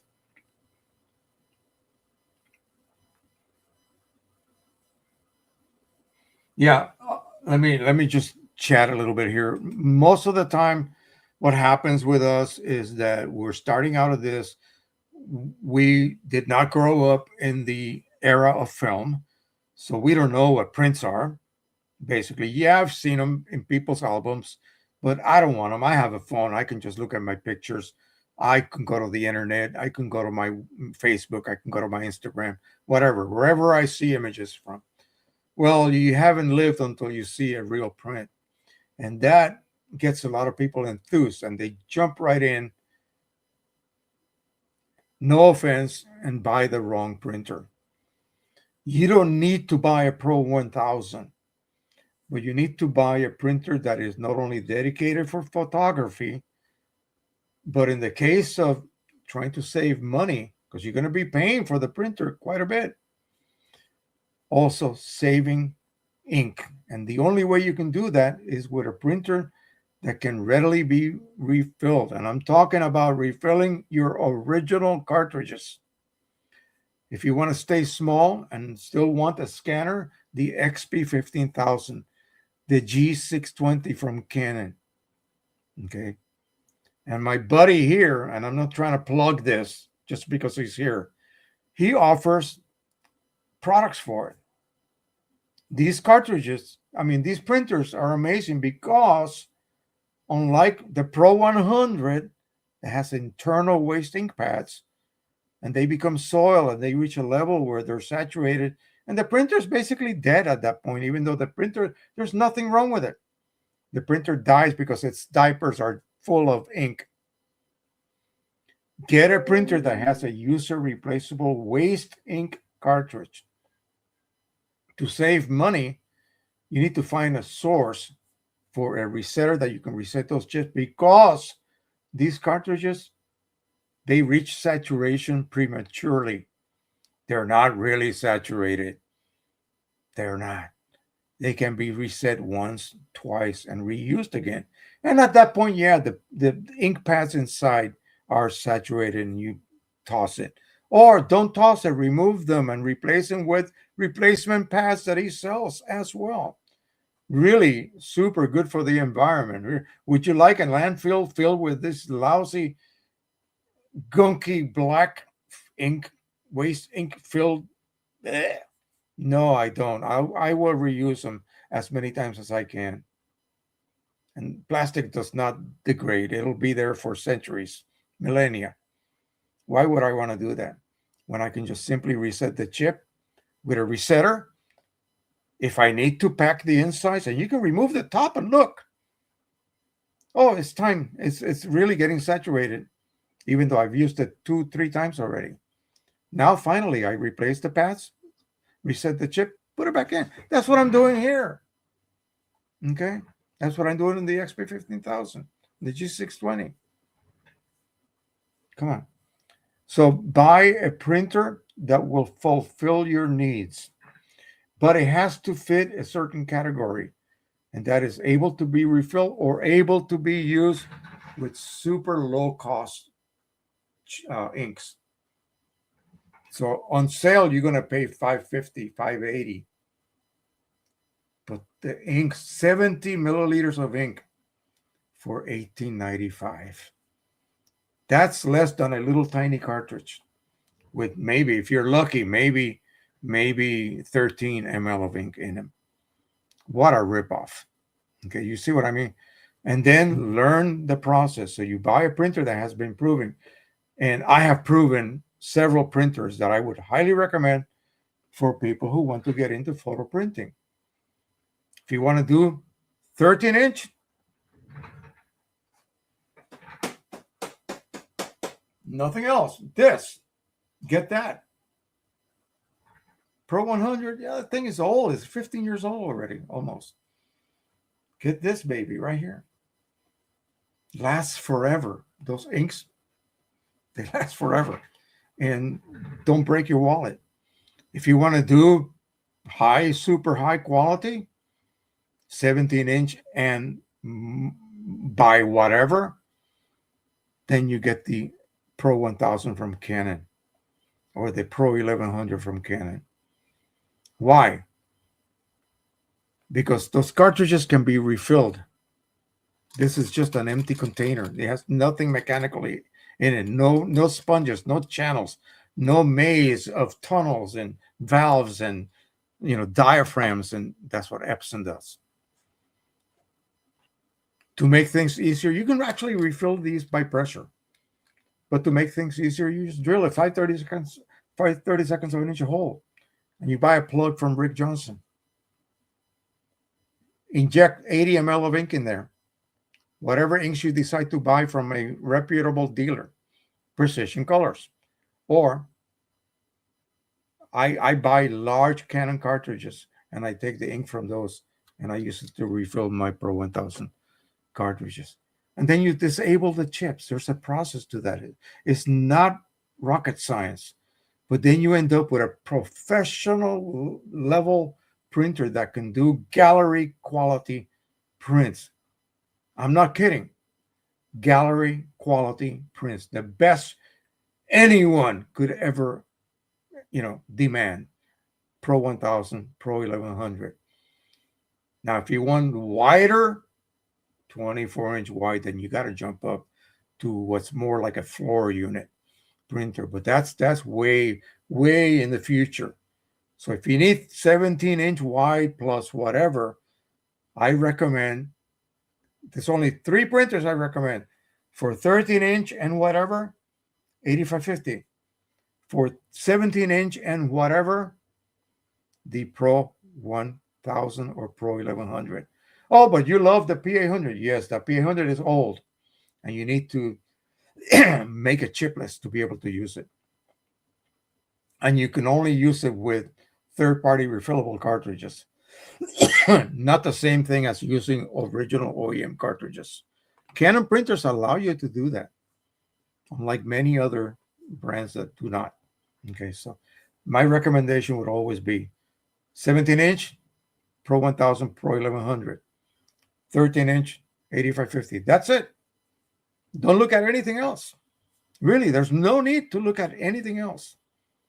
Those printers will fill your needs beyond, okay, and beyond. Okay, let's look.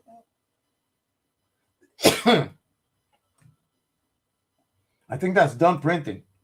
So let me check. Yeah, it's done.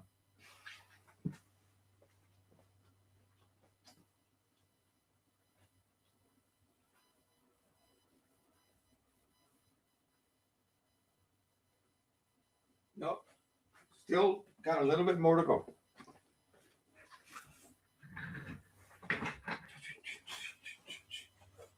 I'm going to do a little test here because I really want to do a sublimation today, if I am able.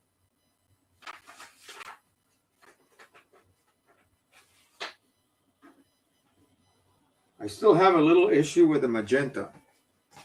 So what I am going to do, this is done. This is done printing.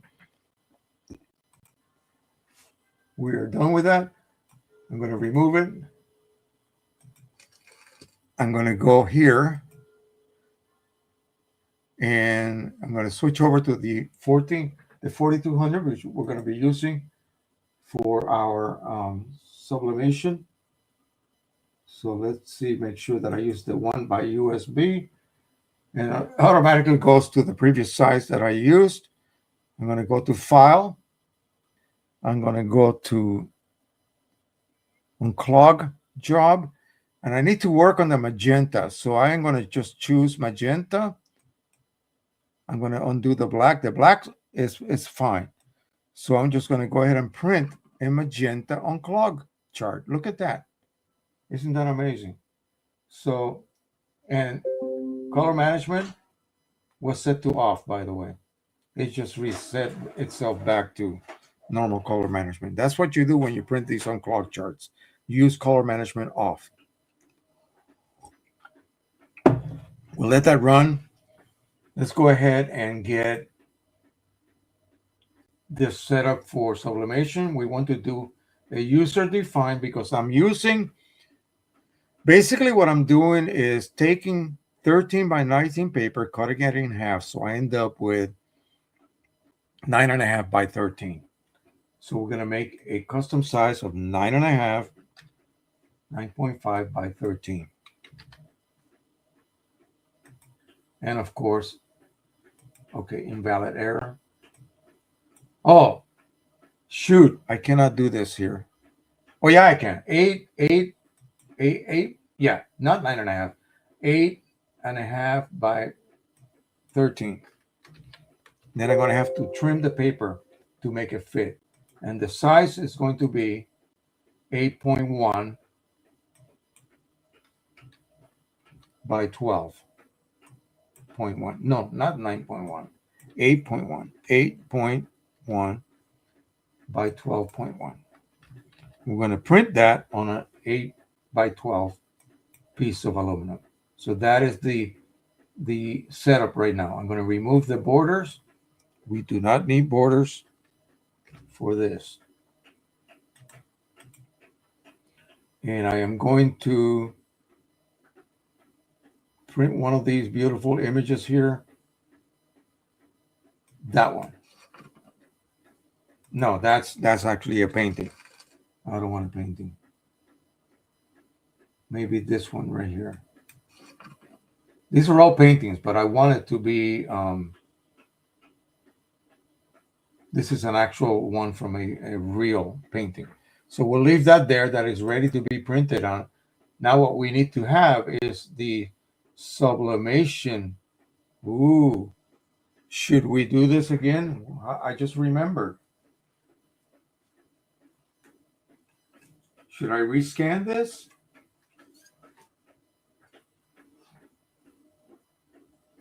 I got to do a nozzle check after that is done to make sure that my magenta is fully printed. Should I do this? Should I rescan this in Print Prism? I think maybe we should. And I'll just overwrite that previous profile. We're using a new version, and he said to rescan old scans. So Print Prism.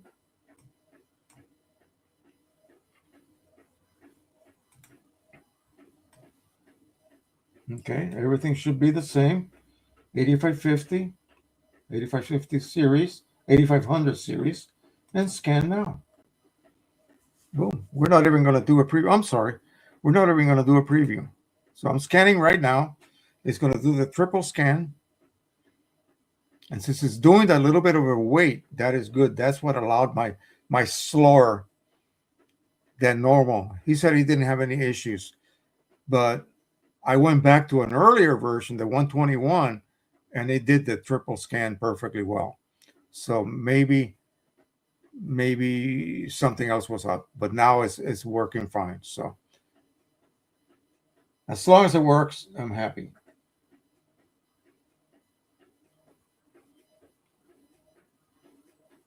My wife had to go to a meeting at 1:30, so she's gonna probably be back by 2:30, and I better be done as well here. So I only got like 15 minutes to go, a little bit over 15 minutes. So she didn't take a key, so she's gonna need me to open up the door for her.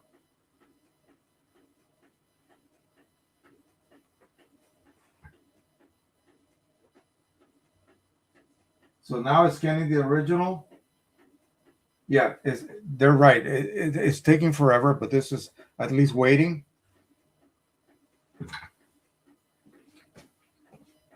This is working over here.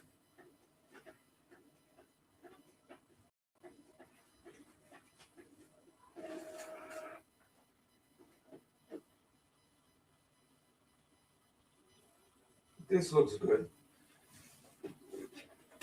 I'm going to go ahead and load my piece of paper.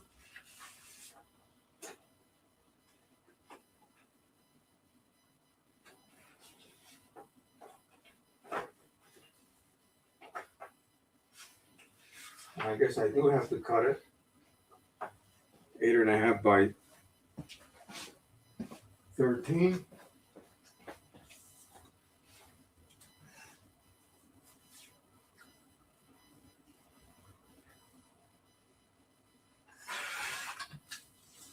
Like so.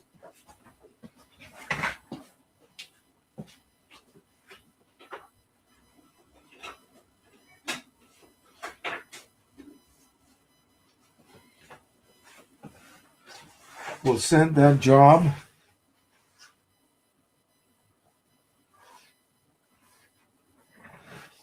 Is this still scanning? You have successfully stacked? Yes, good. I think you guys saw this and I wasn't paying attention. So, all right. So now we're going to go ahead and save it. And let me bring that over. So I got to look for that. Okay. So that would be the sublimation one right there. XP 4200 sublimation. We're going to save that.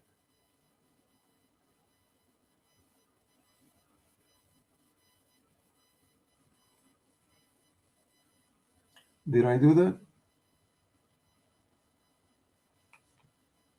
Okay, over. See, the window keeps opening over here. So overwrite, yes. And now another one over here. And unable to determine scan orientation. Okay, no problem. It gave me a hassle before as well. If it doesn't work, then I'm just going to go ahead and use the existing one.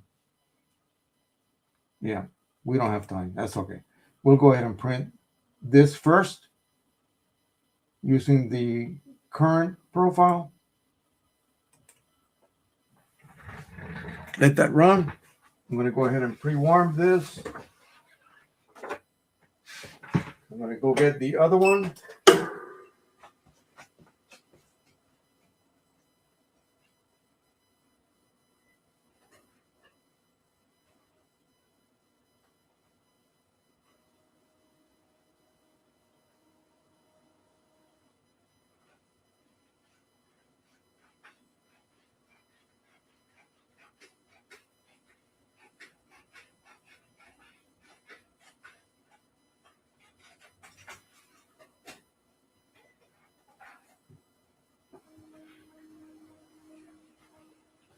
So all I did was advance. I told it to create the cut line. I advanced, cut it with a pair of scissors, and that's it. Let's take a look at this.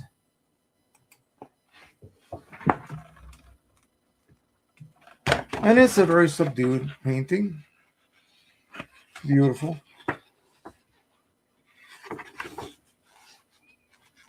I will go ahead and trim that. And this is one that I actually generated. And I proceeded to then make canvas ones in miniature. So you can see it worked. Now we're printing the other one. The one that we're going to sublimate with. 8 seconds. 7, 6, 5, 4, 3. That's enough.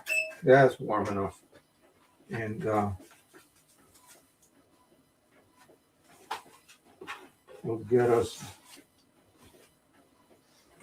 a piece of aluminum right here. I'm going to warm it up a tiny bit.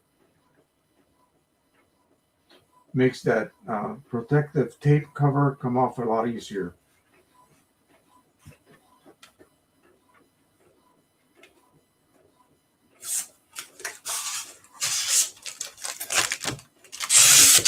Now I only have about maybe 4 more feet of paper in that roll that I have on the P800. So when I free that core, I'm going to go ahead and rewind that beautiful San Gabriel paper that was wound up the wrong way by the factory. That's why they sold it so cheap. Well,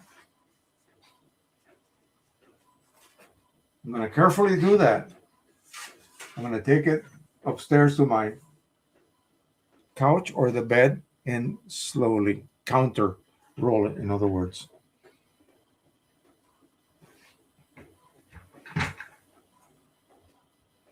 Okay, that's printing. This is our piece of aluminum. Make sure there's nothing on it. Get my 4 pieces of tape ready.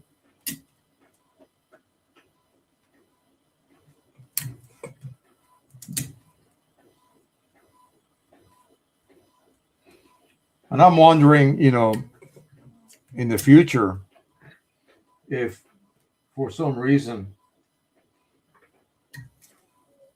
I get rid of more printers like the 3800. I don't really need that anymore here. The 3880. Those are going to go. I use it to then rearrange all of my supplies and stuff and put on the shelves that they currently occupy. I'll move some of this stuff in the back and I'll make room for another one of these. And then we'll dedicate that for sublimation only. That will give me access to larger capacity material like 11 by 14. For instance, I was able to do that on my 1400, but that has died. I couldn't get it unclogged. And so the catch is sublimation inks are murder on printheads. You need to use that printer often. So we're going to be doing a lot of sublimation. So, and hopefully maybe generate some money. At least I hope so. And that way it'll make it feasible.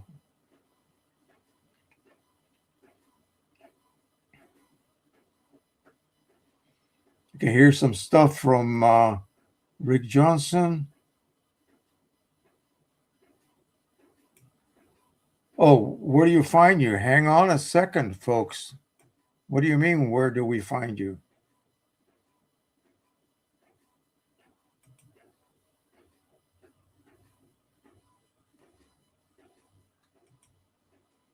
Hang on.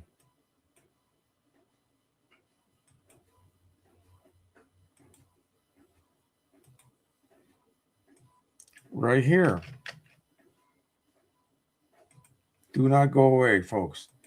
I post this every weekend.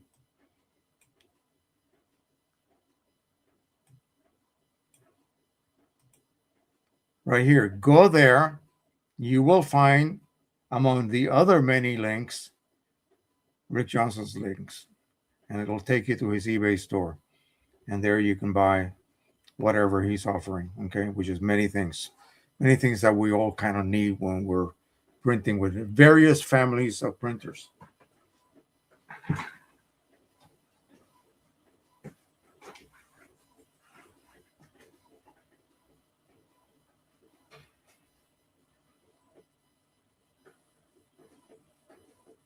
Well, I think this is going to be something else.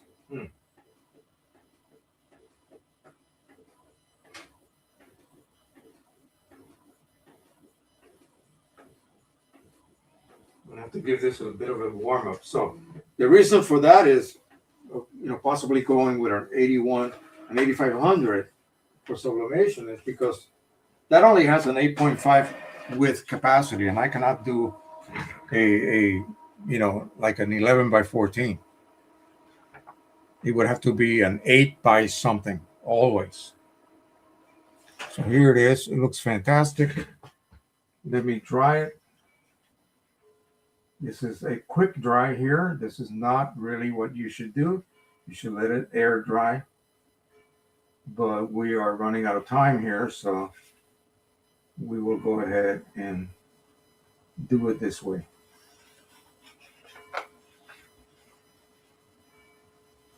And I'm going to look at it. I want to make sure there are no blemishes. Every little bit, every single little thing will transfer over. Okay. I will lay it down, lay the aluminum over it. And Ms. Bauer, you might enjoy this. Let me show you. In a matter of about 2 minutes, we'll have this done.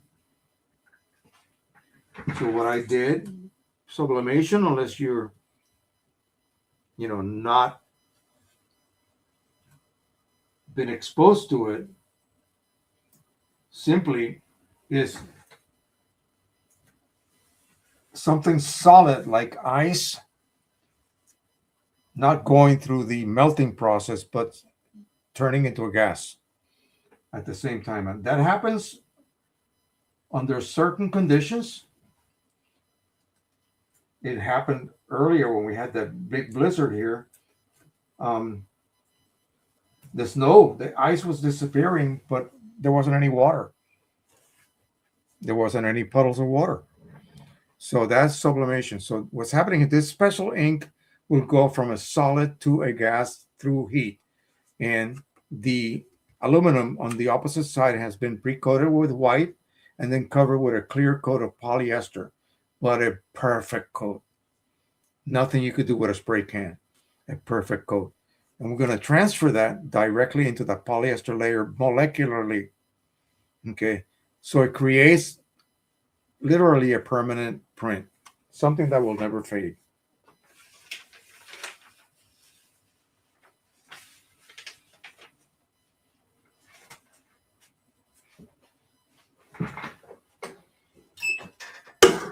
So at 350 degrees, I think it was like 80 seconds.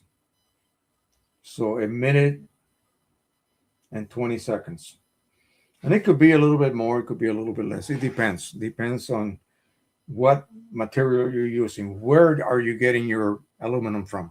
So sometimes it needs a little bit more time, and this you do by trial and error. I have actually created a profile. I did the impossible, as Mike Cheney said, and I have it in there. And I got to do that afterwards. I want to see what's happening, why I could not finish that, and it might be the reason. It might be because it's aluminum. So, but I was able to create that profile. Now I get not an exaggerated version of the image like normal sublimation process does. It tends to exaggerate the original image and making it more contrasty, more saturated. I wanted to look natural. I wanted to match my monitor. So I created a profile. And I don't think, well, I think they have done this in the past, but I don't think regular users have been able to do this. And I think I might be the first just non-commercial person who has been able to create a profile that actually works. Uh, it works as if it was paper. It gives you a rendition that matches your monitor.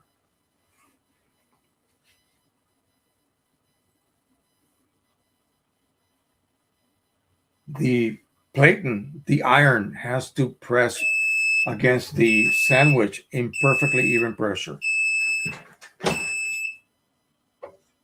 Otherwise, your results are not going to be even. And we're talking several dollars per sheet, so you don't want to, waste unnecessarily your material. And this is very hot, so you're supposed to use gloves. Of course, I don't. Me being me. One of these days, I'll get burned, and then I'll be sorry. Okay. When we unveil this, then that'll be it. Again, thank you so much for being here. Thank you so much for having subscribed to my channel. Now it's just a waiting period just to see. One positive sign, one positive thing about all of this, I'll be truthful with you. I made like $12,000 one year, and I had to pay taxes on that. So this time I didn't. I made only like 3,000, and I'm getting a ton more money back because I didn't have to pay taxes on that. So my only tax revenue for business was only about 3,000 something dollars compared to 12 something. So, and the truth is, I really haven't missed the money that much because I haven't bought anything. So, things that have people given me is what I've been surviving with. So, what can I say?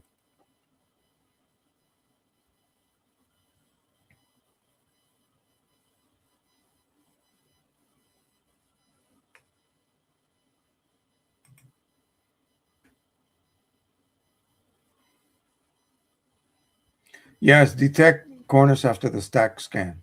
We'll go through that again. I'm going to try that again. So, and if it doesn't work with my aluminum thing, I'll use one of my other previous ones.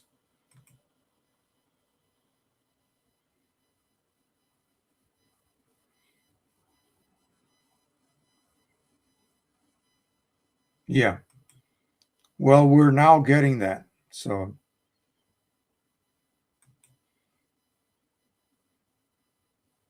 okay, I think this is cold enough. Remove the tape, and I do this. Most people just rip this right off and take a look. I like to leave, even for me, a little bit of a mystery. So what I do is I will check my actual transfer.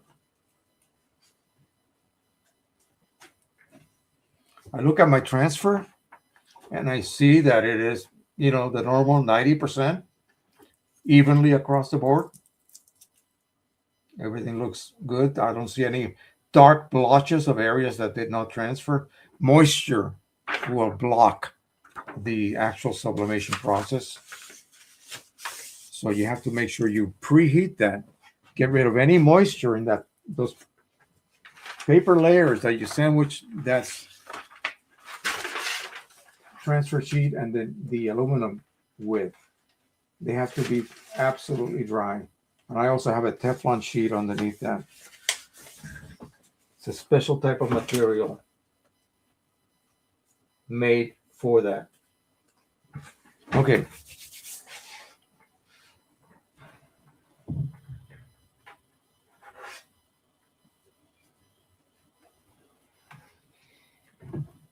Yeah, it matches.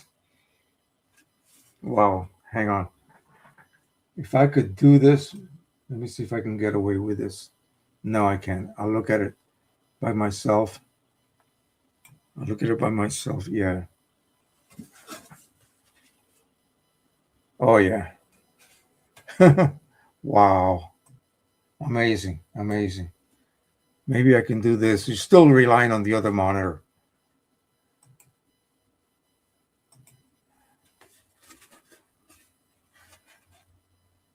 There you go. Anyway, that's a little bit off.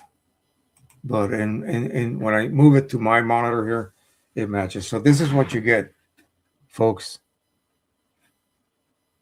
And then I would mount the back. I would put mounting brackets in the back, little blocks to keep it from popping, from have it pop out away from the wall. And then my label, I have a metal label that gives my name and my email and other information, and that's it. Isn't that amazing? This blows me away every time I do it.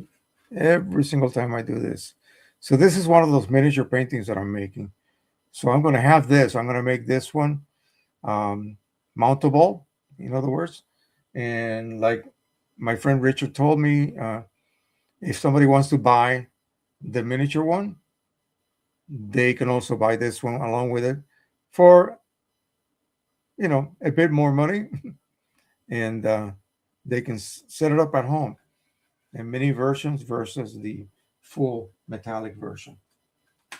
All right. Yeah, it's a wonderful process, I'm telling you. And this stuff that I'm using is not the super expensive, 10, 20 times more expensive than this. That is thicker. It's actually about a 16th of an inch thick, actually a 0.12 or more millimeters in thickness, and super, super stiff.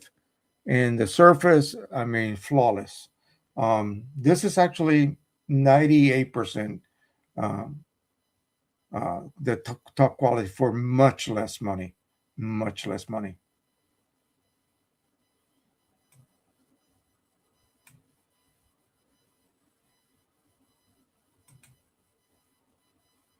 Yeah.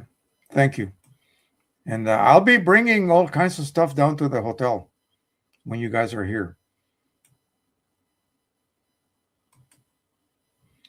I'm not going to have you guys come over because it's too much of a hassle, and my wife usually is in pajamas. Okay, so hopefully we'll be bringing her with us when we go on trips to go photograph places. But yeah, so I'll be meeting you guys at the hotel, and I will bring a ton of stuff with you, and make some room in your baggage because you're going to be taking a lot of stuff with you as well. I'm going to be passing on many things for you guys to take home.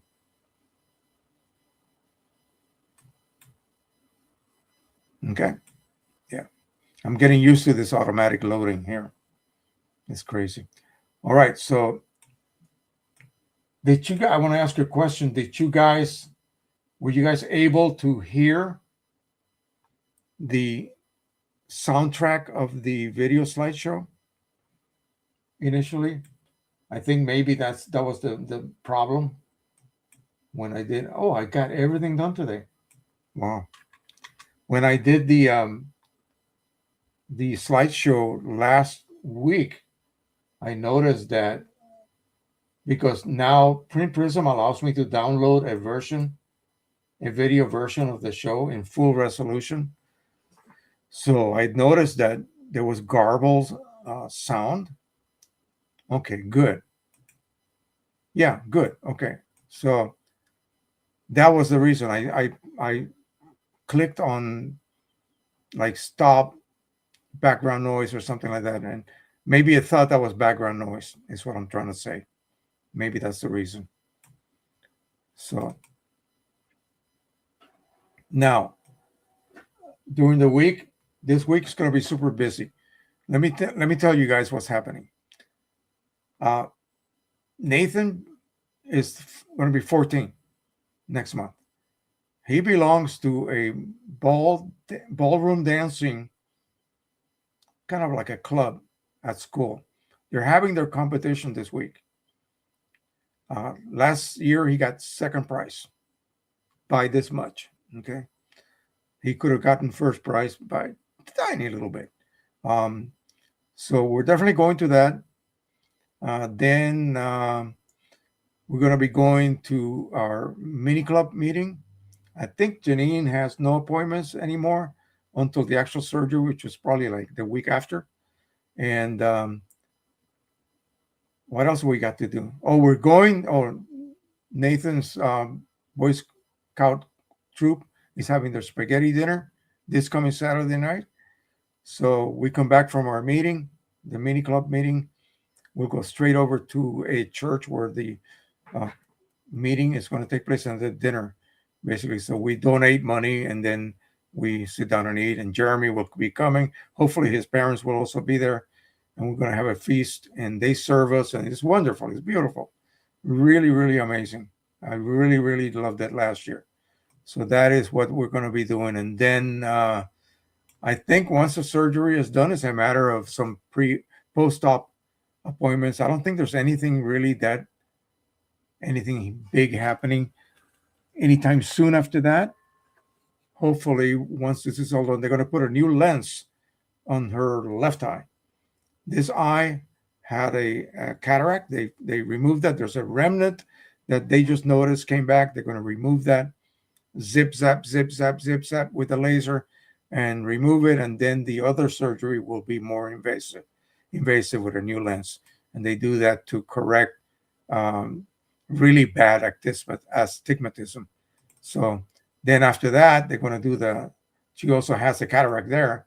They're going to remove that, and it'll be a matter of getting new glasses after that. And the new glasses will have a prism in them to remove the double vision that she has. So she cannot drive anywhere anymore. So luckily I'm here. Yeah, I got to take good care of myself, if you get what I mean. All right, that is it. Let me raise my volume up. We'll go ahead and do the video for exit. And I hope you guys enjoyed today. I certainly had fun. Everything went relatively well. I didn't have any look at that. This keeps I must have set something up to cause this from happening. Yeah, where I just hover over it like that and it comes on. All right, so that's going to be it. I hope you guys enjoyed. Don't forget to subscribe, share, and like. Keep subscribing if you have not done so. If you were a subscriber from before, you're no longer subscribed. You're not. So please subscribe again.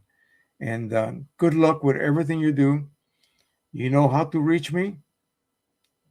The email is right there, machicheo 1949. That's when I was born, at gmail.com. Okay. And I will answer as well as I can if you have photo evidence of any problem you're having, send that to me. Send me, if you see something odd, do a nozzle check immediately. Scan it if you have a printer with a scanner, or take a phone photo with it and send it to me. And I will look at that nozzle check and try to diagnose what the issue may be. Don't start doing things. Take a picture of the nozzle check, send it to me. Okay? All right. I think that's going to be it. So let me switch over. And again, thank you once again for being here with me. Bye-bye.